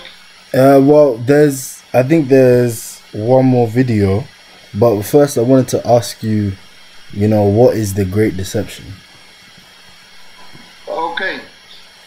The Great Deception, actually, we have been warned of this great deception, which is going to be performed at the end of times. And looking into it, and after what we heard from our beloved Imam, it seems that there is, that the top goal of this new world order is to perform this great deception of the end of time. And a way that Imam Mahdi has explained, in order to perform his great deception, Satan needs the event of the crossing. Without the event of the crossing of planet Nibiru, he cannot perform his great deception with his minions, meaning those who are serving under him. Okay? So when we asked him, how come that he needs the crossing of planet Nibiru in order to perform his great deception? He said, because he will claim that the crossing of planet Nibiru, which is basically hellfire, which is Saqar itself, he will claim that it is his, that he has ordered planet Saqar to pass close to Earth, that the people can see it, so he will claim it is mine, it is me who ordered it to come so that you can see it, so it does belong to me. Any one of you who will disobey me, I will send them to Saqar, to that fire, hellfire. And the second thing that he needs, you know, from the crossing is the fact that the crossing will cause the pole reversal. That means the South Pole will go into the position of the North Pole, and the North Pole will go into the South Pole, causing the demolition of the fortified barrier of Zulqarnain. And without that, Gog and Magog, who are the army, who will serve, help Satan, the Antichrist, to perform his deception, they won't be released. So, therefore, he needs the crossing of planet Nibiru in order to have the fortified barrier of Zulqarnain being destroyed, releasing Gog and Magog, the helpers, in order to perform this great deception. And after the crossing, there is another element which many people don't know.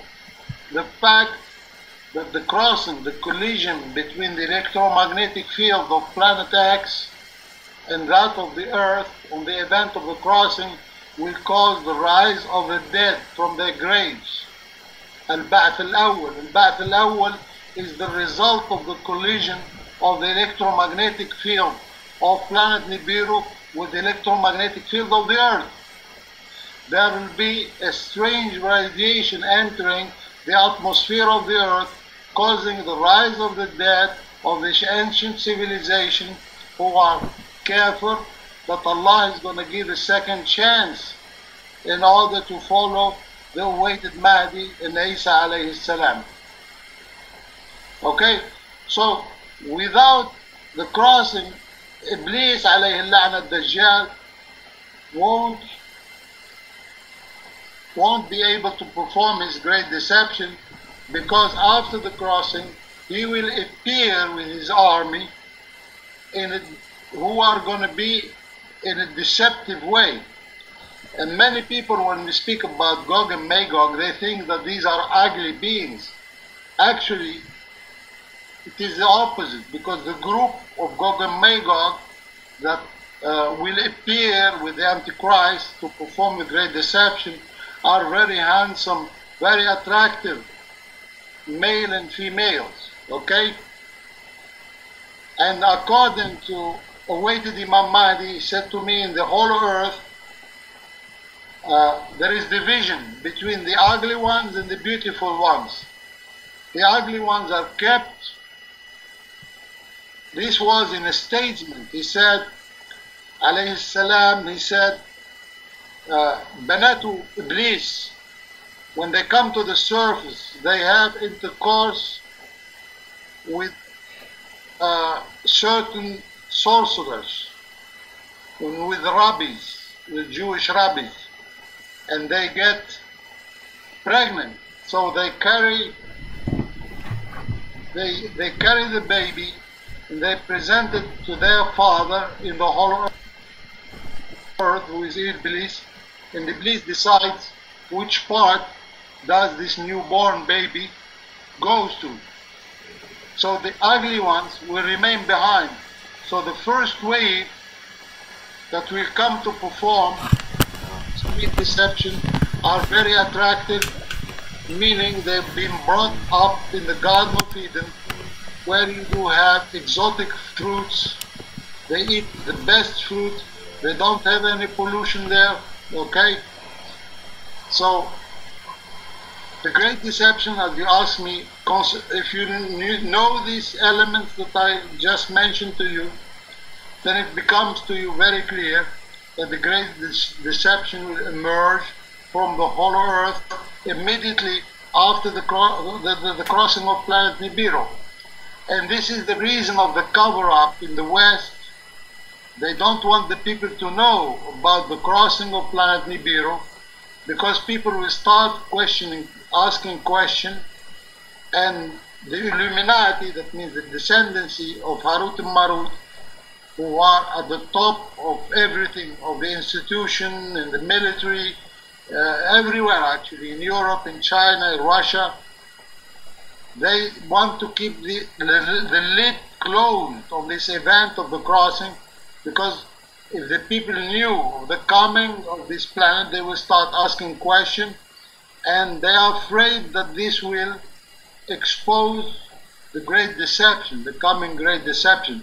That's why they want it to be sudden, so that the people are taken by surprise. People are not prepared, because when Gog and Magog and the Dajjal are going to appear, they will appear in the circumstances of cataclysm. That means people are suffering, there are plagues, famine, shortage, and middle of Third World War. Because they have, this is another topic, of course, then if you want to go into details about that, we can go later on that. Okay, thank you. So these brothers and sisters that will be resurrected from the ground, what time period are they from, or are they from all time periods? They are actually, as with Imam Mahdi alayhi salam has explained, these are from ancient civilization who denied their messenger and their prophets, who Allah subhanahu had to destroy them, you know, from various different times. It's not only from one single period. So you could meet your ancestors? Pardon me? I said, so you could meet your ancestors? What? You wouldn't know though, but... well, I hope they're not my ancestors. Yeah. Yeah, actually that's what's going to be. These are people, you know, because I was asking Imam alayhi salam, he said to me, these are people from ancient civilization. They don't even speak your language. And they do have different posture, and they are completely different to us. So how do we, you know, how do we, in this time, what is our role? How do we help them or talk to them about the truth, you know? Or what do we have to do in regards to those people? Should we avoid them? Brother Idris, from what I can remember, when I asked my Imam, you know, but the same thing what you just said now, how can we help them, or how can they help us? He said to me, most of them, but most of them will testify that it is Dajjal who raised them from the grave again. Okay? Wow. Wallah, I said, because these people belong to the group of people who are deniers, who they did not believe at the time of the Prophet, you know, like Salih and alayhi salam, ala al-anbiya salatu wassalam. So this was a long time ago that Imam, that I spoke about this with Imam alayhi salam, but he said to me, don't expect much good out of those people. He said, I hope that they will learn their lesson, you know. But he said, I have a pre-feeling that most of them, because the Dajjal, that's why he wants to take this opportunity to say to the world, it is me who raised those from the grave, okay? But he is a liar. That's why we call him the Dajjal. It's not him. This is Allah subhanahu wa ta'ala doing it on the event of the crossing, ila yawm al-waqt al-ma'loom. That's why we have to go back to Surah Al-Hijr. Why did he ask Allah to respite him to the appointed day? What is this appointed day? It is the day of al-Ba'th al-Awwal, of the first resurrection. So he will basically after that time, Iblis can be killed after the resurrection. Oh, no, not immediately. No, it's going to take quite a bit, but we know he will be killed, you know. Isa alayhi salam will take care of him. Allahu Akbar. Alhamdulillah. And actually, he's the only one who will be capable of making an end to the life of the Dajjal. Wow. Yeah, but this is another thing of the wisdom of Allah subhanahu wa ta'ala, you know. But I mean, you can go on. There are so many secrets, little tiny secrets, you know. What makes that Isa alayhi salam is very special in this. This goes back to the story of Imran, the family of Imran. Yeah, maybe we should have a stream about Isa, but please go and say what you were going to say about, you know, tell us a little bit about the Messiah. Yeah, inshallah, we'll do that another time, brother, but for the time being, let me take a little break. Maybe some of the brothers would like to come up, call you, you know, we take a rest, maybe you stream some. Okay, yeah, I'll stream one more video and then inshallah we'll see who would like to call. Yeah. And Jazakumullah, my brothers and sisters, please forgive me, you know, I did not mean to, you know, but Brother Idris was insisting, he's asking very, a very specific question. No, it's a very good stream. I'm sure they want to thank you for the information, so thank you. No problem, brother, you're welcome. Jazakallah khair. Okay.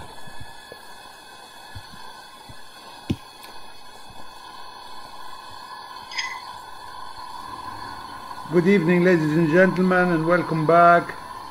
Happy 2018, everyone. This won't be a long video. I just wanted, you know, to add some very important information to what's been. Brother, you mute the audio. Yeah. Good evening, ladies and gentlemen, and welcome back. Sound here so that I can happy 2018, everyone. This won't be a long video. I just wanted, you know, to add some very important information to what's been said on one of the shows, and I think it was Bob Fletcher expressing his opinion. Let us hear first of all what did Bob Fletcher say, and then later on I'll comment myself on that. Thank you. A lot of people ask, why doesn't, or do I think that there will be, let's call them space entities that would come in and assist or help us or salvage us in the last minute before this takes place? Apparently, they did not back during the time of the Sumerians, because the way the writings go in these clay tablets, the beings that they called Anunnaki, all right, those guys got back in their spaceships and left when they knew it was headed in, and they took off, and they left those mining, very low-level IQ grunts that were back here digging the holes and pulling out the gold and doing that stuff on their behalf, working like slaves, so to speak, or slave entities. They were stuck. They were just there. And the Anunnaki got in their spacecraft and got out of there before it hit the fan. So, anyhow, it would appear, if they couldn't do it then, if they had the ability to come. Well, you've heard all what Bob Fletcher said, and actually I disagree on that. You see, the thing is, I don't know where did he get his information from, but I think he based his information on the work of Zecharia Sitchin. And this is somehow wrong, this information that he shared. Because you see, what will happen after the crossing this time is that we are going to see a mass landing taking place all over the place from those Anunnaki themselves. And another additional information, you know, it was reported by the Hopis and by the Mayans and by even other nations from the Far East, like the Chinese. You know, these non-human entities, or he called them the space beings, usually they do appear after the cataclysm. That's the opportunity for them to appear. So, the information I wanted to share with you all, that it is a fact, and be aware of this, that the Anunnaki, they will make their appearance, they will reveal their appearance in a mass landing all over the planet. Now, you're going to ask me, are you talking about an invasion? Well, this is not an invasion, let us say, in a war. The way they're going to come in a very friendly way, in a very deceptive way. And that's why the great deception, the great deception will immediately start after the crossover of planet Nibiru. And so many people, you know, they bring the topic of the great deception, but they don't know what it is. I even heard some people say the great deception will be after the crossing. Many of the Christians will be taken in the rapture, they will be taken away, while millions will remain behind, and that's why they will feel deceived. Well, actually, those who will remain behind, they are the lucky one, that they did not buy into the deception, because those who are gonna really buy into the deception are the ones who are gonna accept the offer from these space beings who are led, because the head who is giving the order, the mastermind behind the deception, is Enki, is an Anunnaki. And so people are going to see a mass landing at each corner of the street. And I mean, I spoke about this in previous video. I tried to shed light on different aspects in detail, who is going to come, and what are they going to say. They're going to offer the people that they are here to rescue them, and these are going to be very handsome, beautiful men and women. You know, that's another topic, because where they are coming from, I explained to you previously, they are coming from the hollow earth, because that's the headquarter of Enki and the fallen ones. Okay, so these beings were brought up in the Garden of Eden, because the Garden of Eden is in the hollow earth. So, but the topic of tonight, of what I wanted to share with you all, please be aware that the Anunnaki, they are planning to appear immediately after the crossover, and that's when the great deception is gonna start. So the great deception is not those who are gonna be left behind, because many people, do you remember there is some place in the Bible where they say at the end of times people will be so confused that they will have to send people to the four corners of the earth to look for an authentic Bible or authentic Evangel, because what they're going to see will shock them. You know, this is exactly what we are talking about. Because when the deception is going to begin, and this guy who calls himself Jesus, okay, in Latin is Jesus, they call him, because that's not the real name of the Messiah, peace and blessing be upon him. The real Messiah, the son of Virgin Mary, his real name is Yeshua. Yeshua. So what happened is,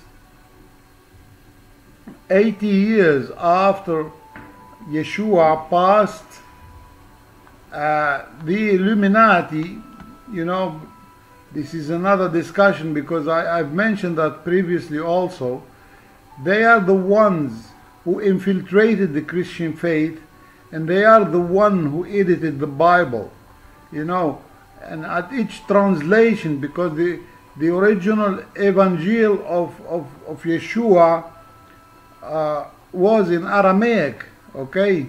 It was not in Hebrew, because Yeshua spoke Aramaic, okay? So many people ignore this fact. So at each time of translation, they edited something. And I'm not saying the good Christian did that, but these are the children of the devil, the children of Satan, who infiltrated the Christian faith and the Christian church already in early age of Christianity. And they faked in this scenario of the rapture, which Yeshua never said of, you know. So actually the great deception is the rapture itself. Yeah? Okay, there were other points that were mentioned, you know, in the show. Another question which is very important, so let's hear it, and I try also to add some comment and correction to that one. Thank you. You know, and people say, well, why wouldn't they save us? You know, why wouldn't they salvage Earth and do what they could to protect it, etc.? It could be that the blowing up or destruction of something like Nibiru would affect 5 other planets that are more important than Earth, someplace. Right.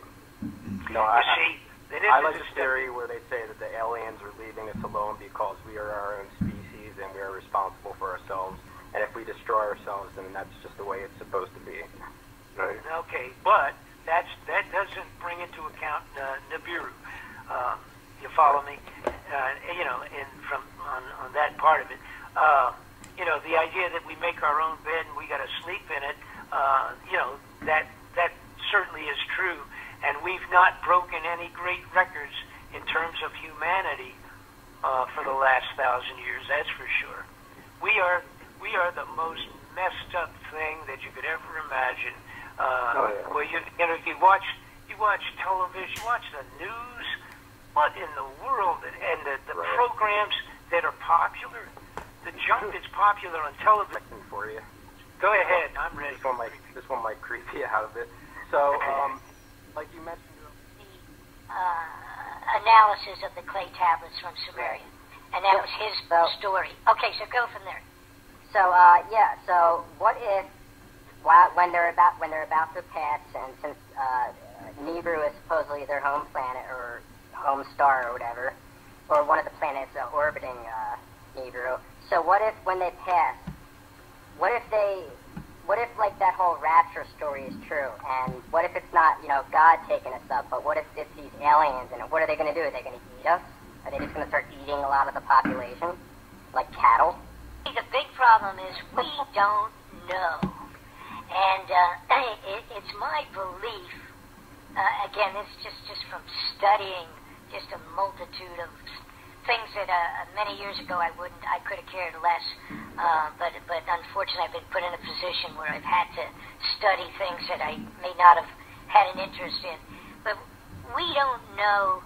Let's take the average these grays that are you know, been reported as a primary worker that's here all the time, you know, flying in on the different things and doing the experiments on people that have been picked up and all.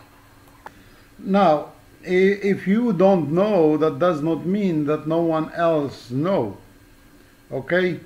So, first thing is, those beings are not going to come from Nibiru. Okay? They are going to come from the hollow earth. Because we have explained to you that the hiding place of the fallen angels is in the inner earth. And there you have also the Garden of Eden. That's the initial place of the creation where Adam and Eve were created. Okay? So, the second, what will happen to those who will accept the rescue from those aliens? But they're going to look like you and me with certain differences, because these are hybrids. This is the result of the work of the fallen angels. You see, when you listen to the abductees, usually they say that those strange beings, you know, whom they saw, they report always seeing the grays. But who are the grays? That's another discussion in itself.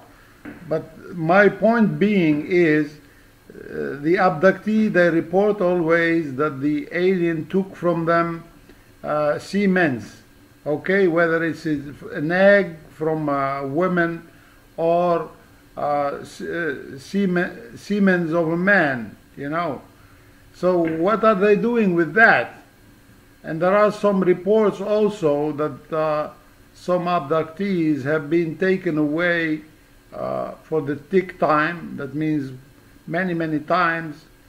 And once they bring this woman, lady who was abducted, and they bring her into a room on a spacecraft, and they let in young children come in, and she was saying she recognized that child is hers, you know, but where was that child? Well, this is the answer to that. Because when they clone or they take the semens of people, they create a hybrid. And so what are those hybrids? They are not living on the spacecraft. They bring them down into the hollow earth. And that's where all these great deception is going to emerge from. So the mass landing, the helpers, because those hybrids, they've been programmed to do only what the fallen angels, headed by Enki, who is in truth Iblis, Satan, the Antichrist, okay, taught them to say and to do. So they will just carry the agenda that they've been taught. Yeah. And I will put for you here a picture of the fake Messiah. I'm going to put to you the picture in which he's going to make his appearance with a fair blonde hair, with blue eyes, you know, because that's not the way how does the real Messiah, Yeshua, looks like.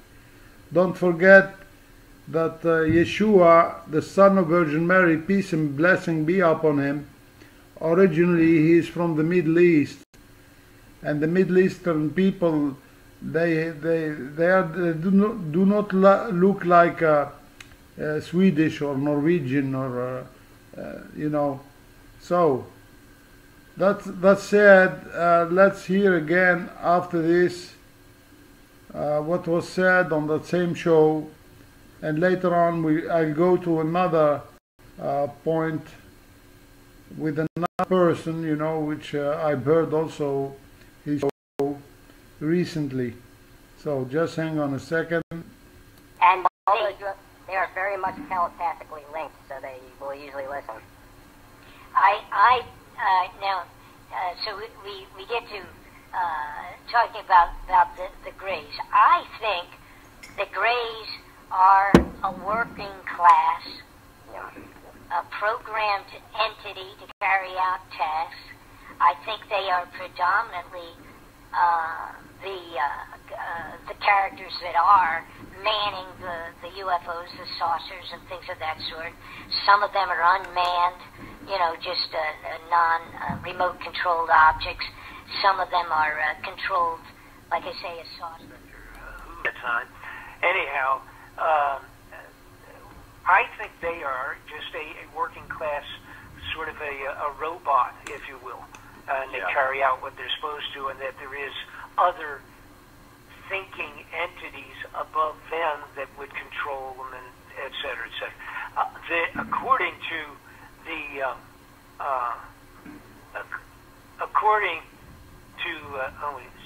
okay, my wife is just telling me what time it is. According to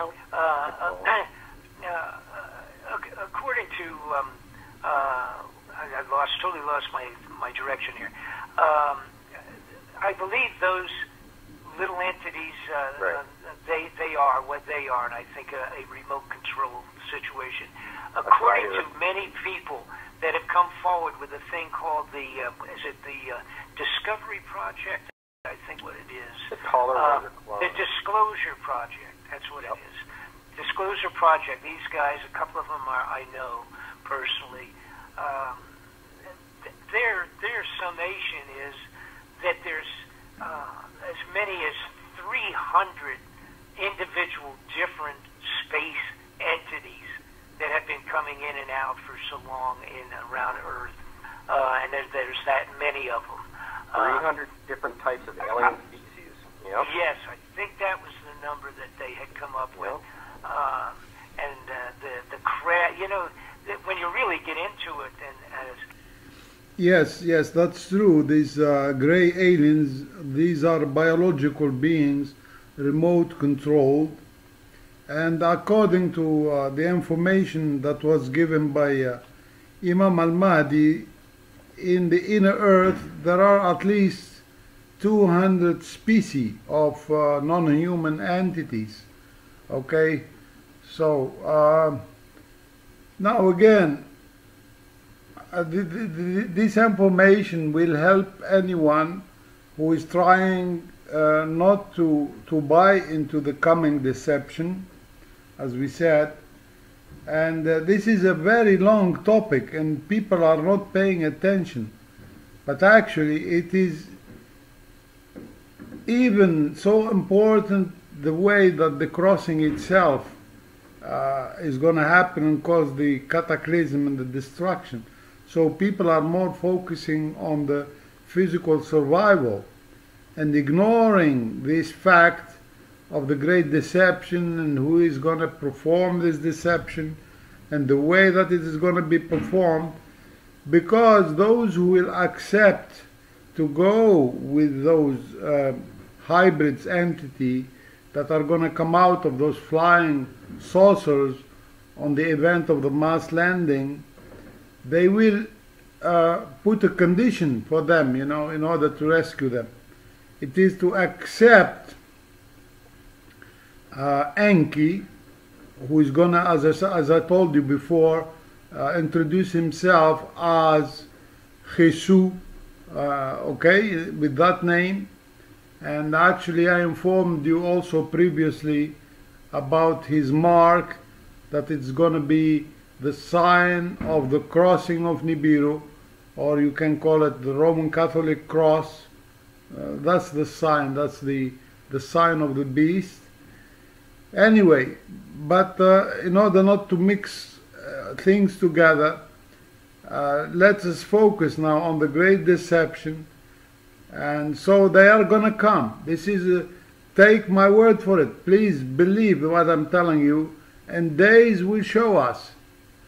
And why I'm saying this to you is just to prepare you for what's coming ahead, because the Anunnaki, they are going to come back immediately after the event of the crossing to start the deception. And those who are going to refuse to accept their offer. You know, they cannot force you because they are not going to point a gun at your head. You know, this is going to be a free offer, take it or leave it, you know. So, and that's why it is called a deception, because they will come in a very friendly way that they are here to rescue people, but with the condition that you have to accept their father. They call him Father, Enki, who is the Antichrist himself. And if you do that, what they're going to do, they're not going to eat you. They're going to take you indeed to the Garden of Eden. But, as I explained to you before, the time in the Garden of Eden is completely different to the time that we have here on the surface of the earth.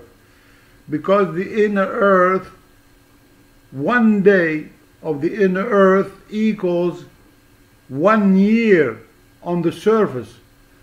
So the people who are going to accept the offer to worship the Antichrist and go into the inner earth, they will become very ill, to the point that they will wish that they will die, okay, but death will not come to them. So imagine the degree of torment, of punishment they are going to get by accepting this offer of the deception to go down there. And please don't understand me wrong. I'm not trying to bash Christian. I'm not trying, I'm just trying to share with you, because this information could save your soul, okay? So let's go further on, and let's hear the other point that I wanted to make, and I'll come back after that. Thank you. And these entities that do exist out there, you know, they have that ability, but they also have the ability to help us or not. And I don't think the way the people at the highest levels of our corrupted government have been scurrying around building their rat holes to hide in, I don't think they've had any indication that any space entity is going to come down and help us out when Nibiru comes back again. You know, all those space entities, they act within a certain pact, which is a universal pact, okay? So when you say they have the capability of destroying the planet Nibiru before it's coming, do you think this universe does not have got an owner? Of course, the Lord of creation is the sovereign Lord of this world. And he gave them certain permission to carry certain things, okay? And this is why, because the people, they ignore these facts. They think that these non-human entities, these alien beings, because they do have such an advanced technology, that they are allowed to do anything they want. And that is not the case at all, okay? So they only act within the limits of what they have been given permission to do. Now, another thing is, now when it comes to the elites, they got the order to remain here on the surface of the earth because their job is not finished yet.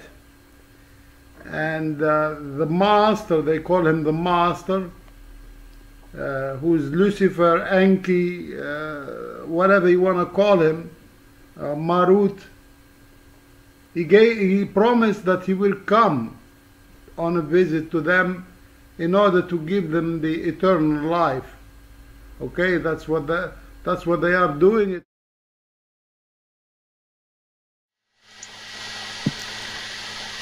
Assalamu alaikum wa rahmatullah, guys. We're back, and thanks for, you know, taking the time to stay for this long.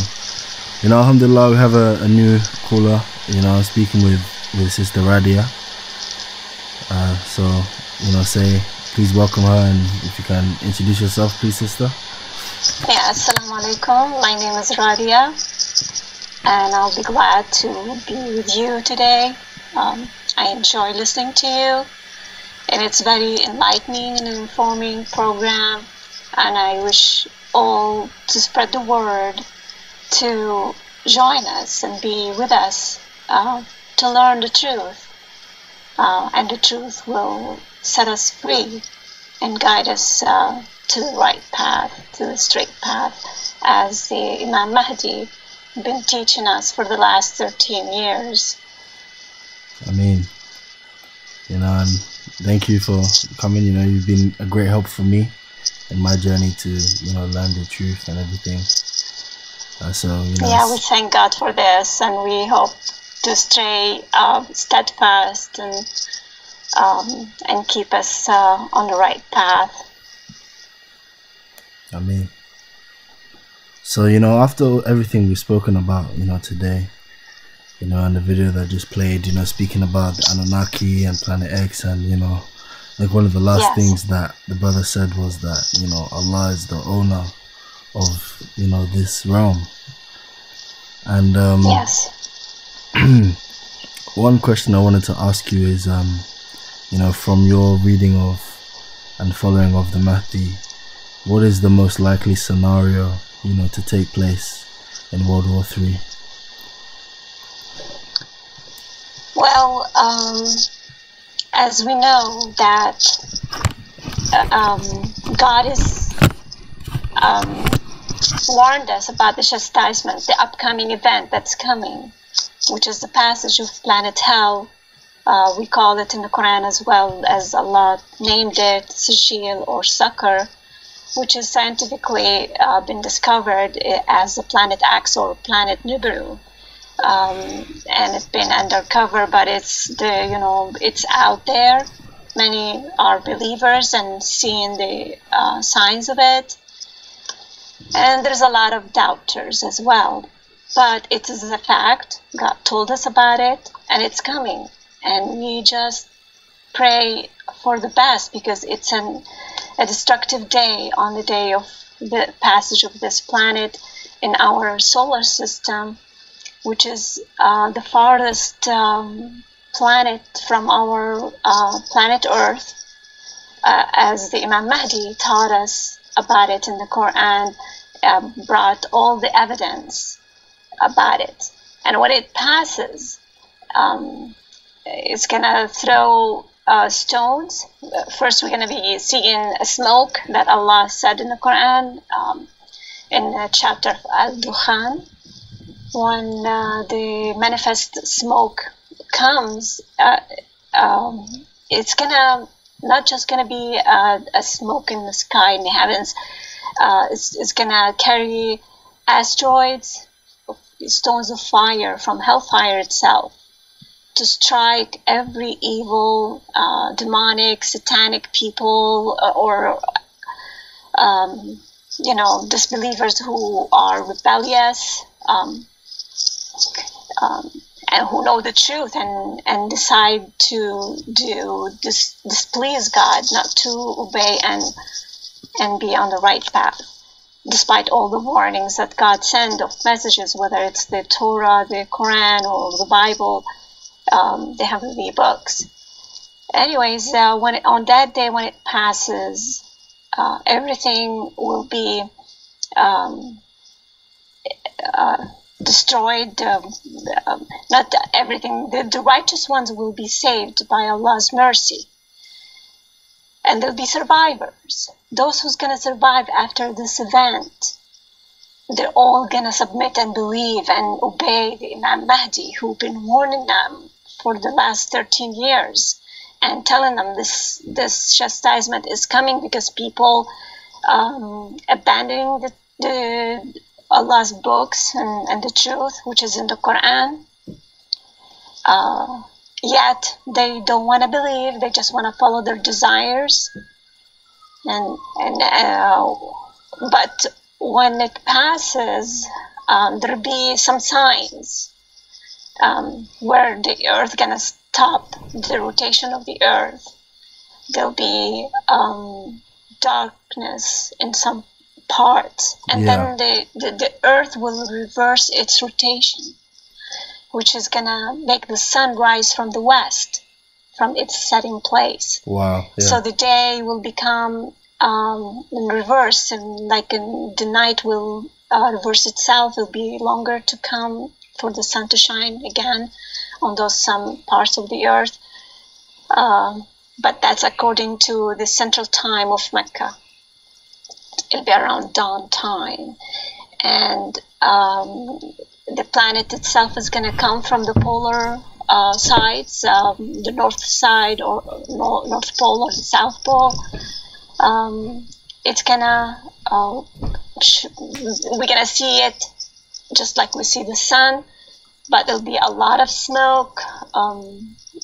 Within that smoke, there'll be stones of fires that's gonna strike the evil people.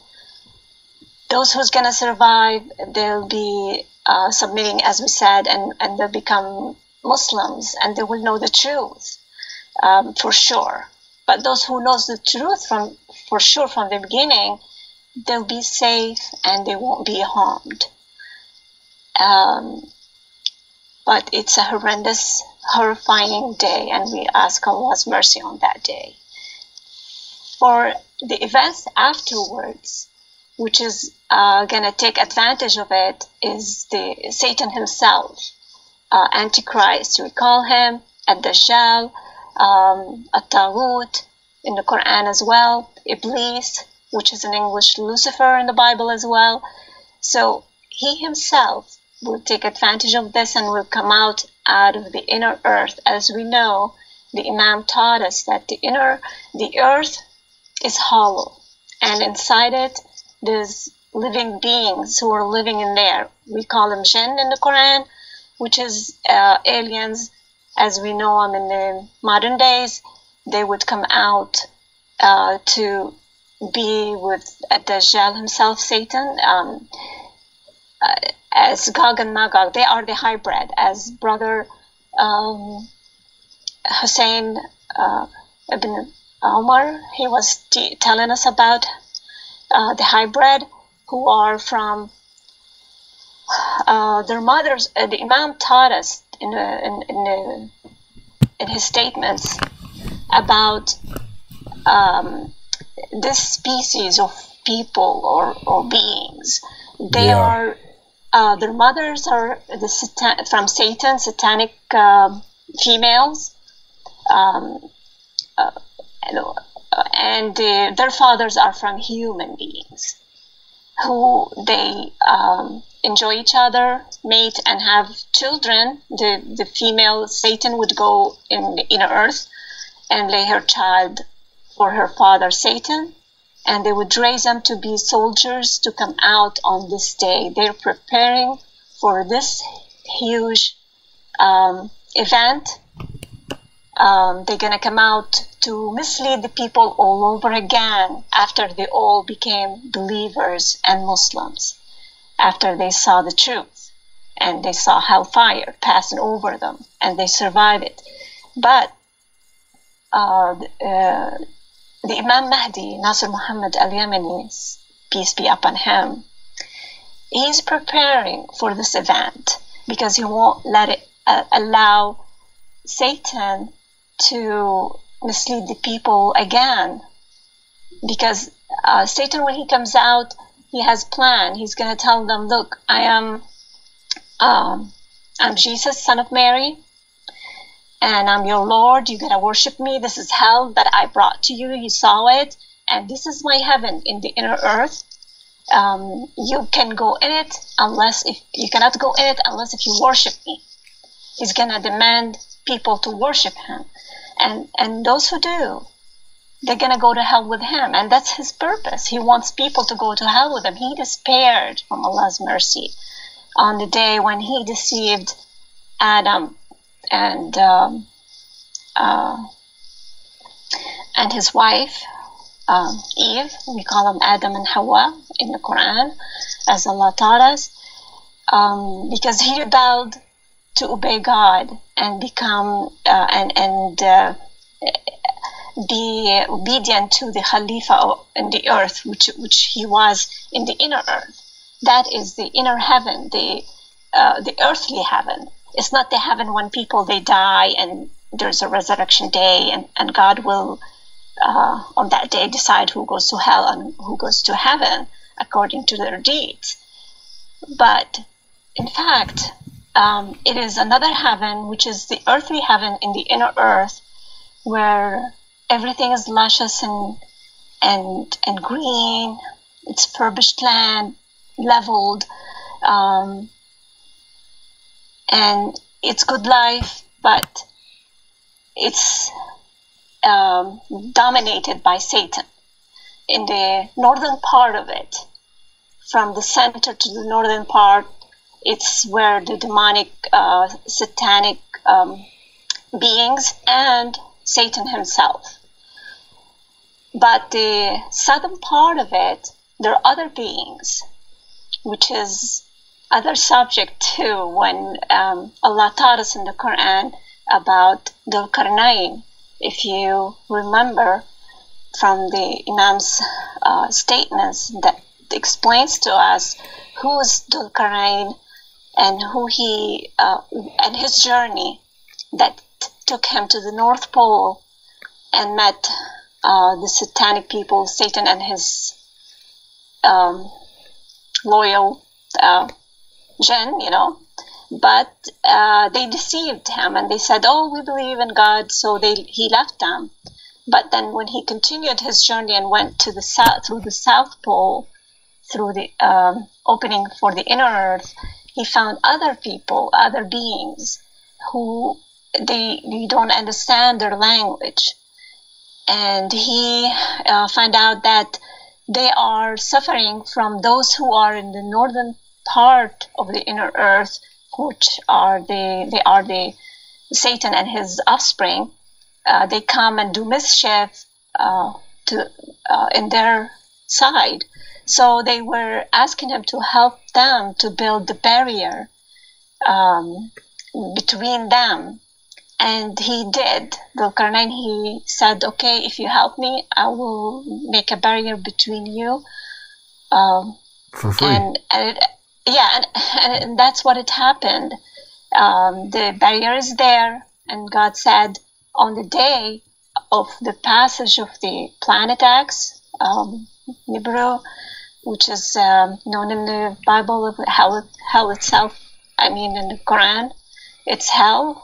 Sucker, Sijil, has many different names, but we just want to continue the what's going to happen. That those people, Dhul Qarnayn, he taught them Islam, and they became Muslim. Some of them they're good, and some of them they're righteous, and some of them otherwise. Just like on earth here now. There are some are righteous and some is not. But those people, they are going to be joining the forces with Imam Mahdi on that final biggest war in the history, which is going to decide between good and evil. And on that day, Allah will make everything, he'll subjugate for Al-Mahdi, everything from the fly, see how tiny is the fly, a mosquito, and what's above it, from angels, human beings who are going to be soldiers, and other beings in the southern part of the inner earth. They're going to be soldiers with the Imam Mahdi to fight at Dajjal and Gog and Magog, which is the hybrid. They're called Gog and Magog. In the Quran, it's also as well Ya'juj and Ma'juj. Yeah, and those are the ones that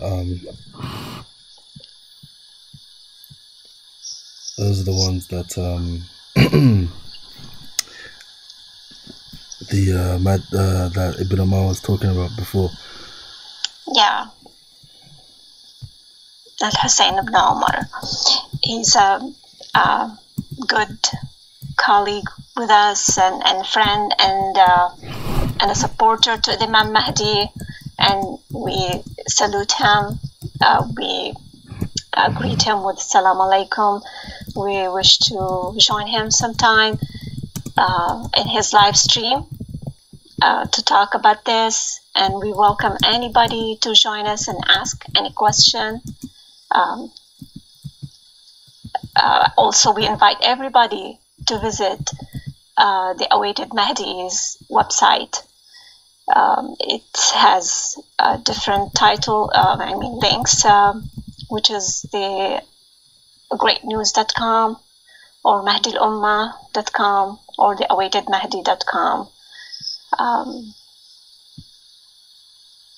Yeah, you know, that's one of the most important things that we like to share, exactly. the website. And you know, there's a brother here in the comments asking, you know, what we're actually talking about.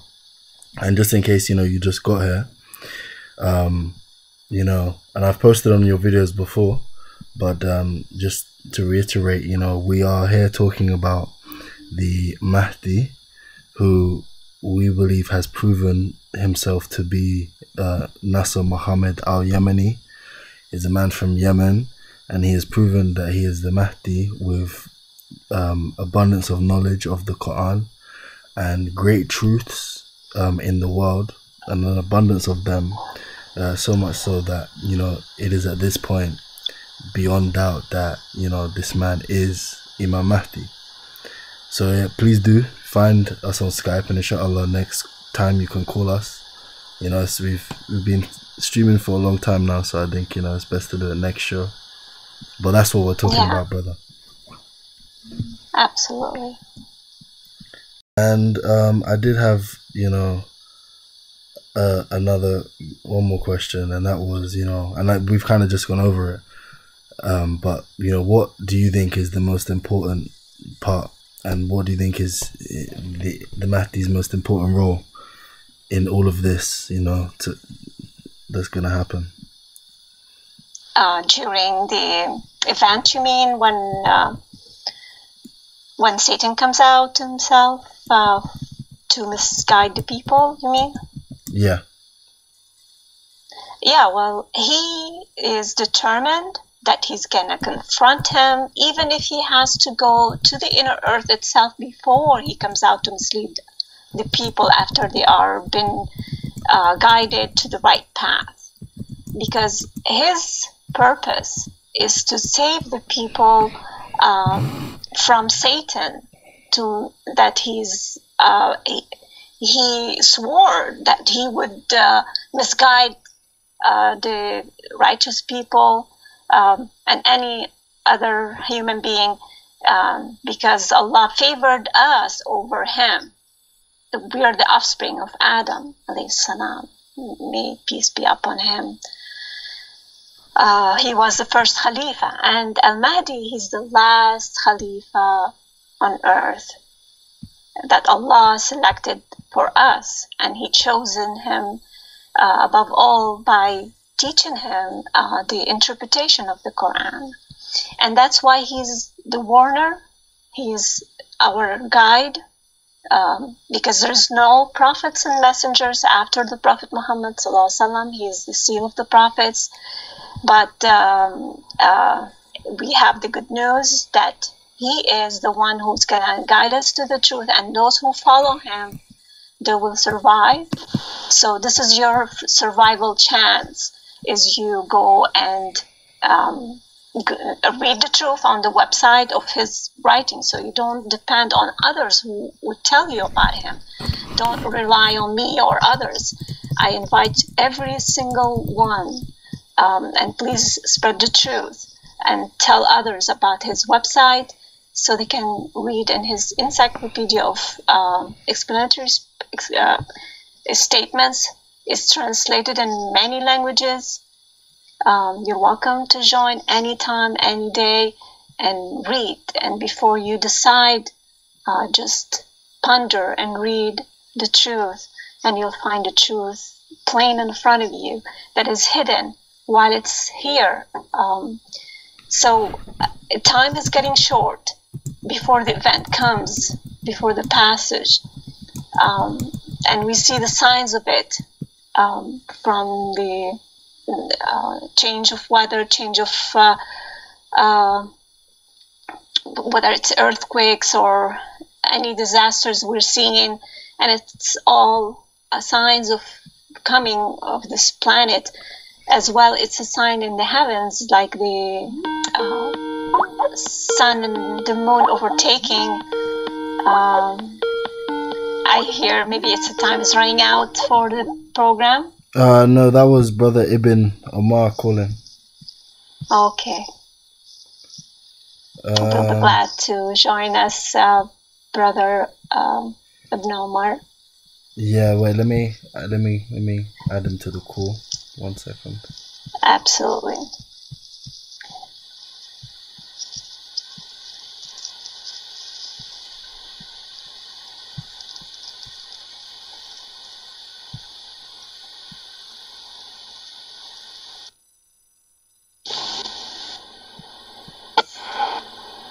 Assalamu alaikum. Alaikum assalam wa rahmatullahi wa barakatuh, brother. Marhaba, thank you. Jazakallah khair, sister. Wa ayyakum, brother. Well, I hope they're hearing us right in the channel. Yes. Well, very well said, sister. Jazakallah khair. It's our duty, and once you know the truth, it's your duty to tell others, because we're going to be asked on the judgment day, and those who hide the truth, their sin is so grave. We ask God to guide us to the truth and help us enlighten others and lead them to the truth.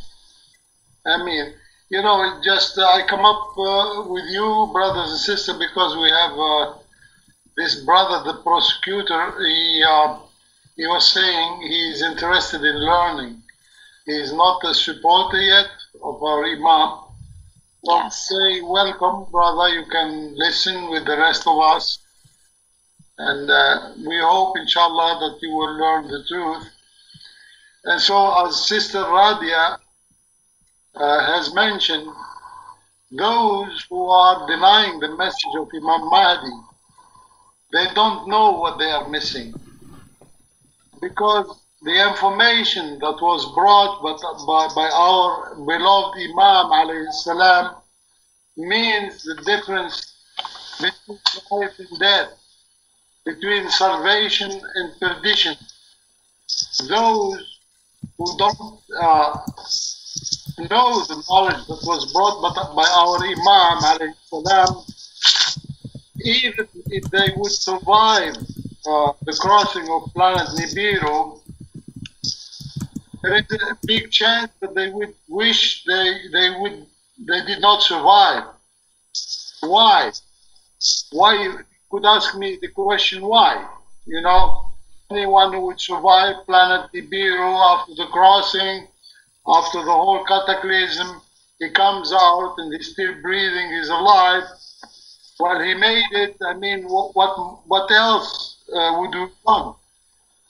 I would say that's not true. Because those who did not prepare themselves prior to the crossing, that means this time, and did not gather the knowledge, and there is no the knowledge as the knowledge given by the awaited Imam Mahdi, because states everything in detail, and add to that all his knowledge is derived and supported by evidence from the Holy Quran, from the Book of Allah. So therefore, people have no idea how valuable is this knowledge that is being given by our beloved Imam alayhi salam, like sister was just mentioned. So I did Absolutely. not. Yeah, go ahead, sister. Go, continue, please. Yeah, you're right, brother, because it's the key for the survival. To know the truth, because if we don't know who's the true Messiah that is going to come, because Allah is going to raise Jesus himself, Isa. and the Son of Mary at the same time. That's the purpose of the comeback or the resurrection of Jesus himself, peace be upon him, because of the deceptive Satan, Dajjal, who's going to come and claim that he is the son of Messiah, the Messiah, the son of Mary. Yes. And if we don't make the distinction between the two, then we'll be lost. We'll be misguided and misled and go to hell with Satan himself, who's going to be killed by the Al Mahdi. This is the intense point when Al Mahdi himself his purpose is to fight at Dajjal. He's the arch enemy of Allah and the believers. So if you don't know your enemy from now, you're gonna lose. So you need to read, to educate yourself. We urge every human being to go and read the statements of the Imam al-Mahdi for your own survival. I agree, sister. Very well said. Very well said, yes. I appreciate your program, and I thank you for welcoming me aboard, and I'll be glad to come and help and be at the service of the Imam al-Mahdi to enlighten others, to guide them to the truth. Alhamdulillah, sister. May Allah bless you, give you more knowledge and more steady fastness on the path, supporting our Imam alayhi salam. And so is the case for the rest of the brothers who are with us on the channel tonight. And may Allah subhanahu wa ta'ala accept our deeds with all sincerity, you know. Amen. Amen, ya Rabbal Alameen. And then we welcome anybody who would like to ask any question. We are at their service. It's our duty to do what's right, is to guide others as we learn the truth. And we would like others to know it and make the difference between day and night. And the difference is your survival is the most important thing is that the Mahdi that inviting us to is to compete for Allah's love and His nearness. If you don't have the love of God in your heart, the biggest love to be in your heart is for your Creator, then what else is worth to love? I urge you to know that Allah loves you, no matter how you much love Him. He loves you more than you do love Him. You can never love God as much as He loves you. Yes. He's the greatest bliss that Al-Mahdi, he taught us that we should compete to His love, to know Him, and not let the other people to come closer to Him than you do. And your way to do it is to read the truth and invite others to know the truth. Exactly. And to please God, you should strive to please your Lord, because Satan, he took his purpose in life is to displease God by misleading others and make them go to hell with him, because he despair from Allah's mercy. But we never despair from Allah's mercy. Even if you see hell striking to earth, we urge you, go on your knees and prostrate to your Lord and ask Him His mercy to save us and save humanity. Ameen, ameen, ameen. Yes, sister, well said. Well said, Jazakallah. Excuse me, I'm sorry because I become emotional about it. No problem, don't be sorry, sister. Jazakallah khair. Well, that's our feeling, you know, when we start speaking about Ismullah al-Azam and Naim al-Azam, how Allah subhanahu loved the human beings, and how the awaited Mahdi is doing all what he can in his best to save the human beings, you know. At the end of it, you know, there is only one way to express all that, is by emotion and feelings. You know, we cannot hide it anymore. Yes, yes, because once you know that Allah is sad and in sorrow because of those who wrong themselves and end up in hell, because Allah, He wrote and ordained on Himself His mercy. He is the all merciful, the most merciful. Yeah. Alhamdulillah, we praise Allah, we thank Him, we glorify Him, and we thank Him for His mercy. We should ask His mercy, as I urge everyone, as the Imam Mahdi taught us, that once you see the passage of hellfire, whether you're inside your home or outside, just go on your knees and prostrate to your Lord and ask Him His mercy to save you and save all the other people from His mercy. Never give up on your Lord's mercy. Because at the end of the day, the only hope we have is Allah subhanahu wa ta'ala. Absolutely. ليس لكم من دون الله من ولي ولا شفيع لا في الدنيا ولا في الآخرة. We don't have any other solution. Yes, those who believe in intercession, this is association with God. It'll make you go to hell. So you better save yourself. Don't think anybody more merciful than Allah. Even if you see the angels, you see any righteous person, or if you see Jesus Himself, don't you ever dare ask Him to intercede for you, because he cannot save Himself, because He's just a servant just like us. Everybody has to be accountable for their own deeds, and they're not going to be more merciful than Allah. Subhanahu wa ta'ala. Naam, naam. Anyway, at the end, you know, of this discussion, the only thing we can say that نحن مقصرون.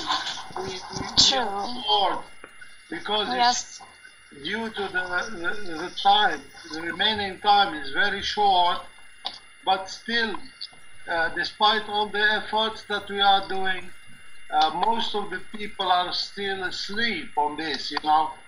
And so, they're sleeping.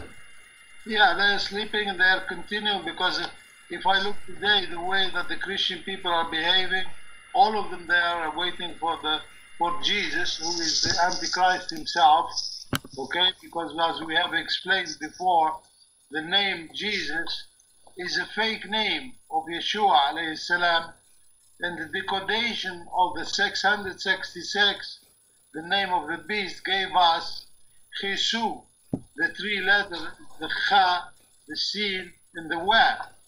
And so this was already in the revelation of John, Yahya alayhi salam. And it's not even just the name, you know, the very doctrine that they believe matches the identity of, you know, the Dajjal. So it's very dangerous for them. The scenario of the rapture itself, coming on the white clouds, on a white horse that's going to be silvery, flying saucer. Yeah, the scenario of that, the fact that they believe that every man, woman and child is going to kneel before and worship a man. You know, they believe that. They believe that everyone will worship a man, you know. So they're already set up for failure, which is very dangerous. So we need to make an effort to kind of, you know, bring them truth. We pray at the end that the people at last will listen, and will go to the website, like Sister was mentioning, of Imam, in order to read his bayanat, because this channel is not an alternative to read the statement of Imam. The statement of Imam are the real thing, because there you can find all the information there you need, you know. And so at the end of this show, I would like to thank you very much, Sister Rabia, for being it's my pleasure. It's my pleasure. Thank you, Jazakallah. And thank you for having me. No problem. You're always welcome, Sister, anytime. It's your channel. This is the channel of our Imam. It is for all the supporters, the brothers and sisters. Yes, and for all the people to join in. Exactly. We urge everybody. This channel is made for the people and by the people. Please go ahead and join us every time, and according to the schedule of our brother Hussein ibn Omar. Inshallah, jazakumullahu khair. Wa iyyakum. Thank you. Now, anyway, brother, I yield to you both if you want to make the last word and then close the show. So, jazakumullahu khair. Thank you, and I see you, inshallah, on streaming. Well, thank you, and we thank God. Okay. Okay. Yeah, thanks, guys. Brother Idris, I appreciate you having me as well. Assalamu alaikum, Aziz. Salam. Wa alaikum assalam wa rahmatullahi wa barakatuh. Assalamu alaikum salam, guys. You know, alhamdulillah, amazing show. I'm really happy with the conversations we had. You know, I'm probably going to watch this again tomorrow. So, you know, I just want to say salam to everyone. You know, have an amazing night. And inshallah, you know, we'll see you guys again, you know, for the Arabic show tomorrow or the day after. And we'll see you on Saturday for international show. And, you know, God bless you all. May Allah be with you. Assalamu alaikum wa rahmatullahi wa barakatuh, guys.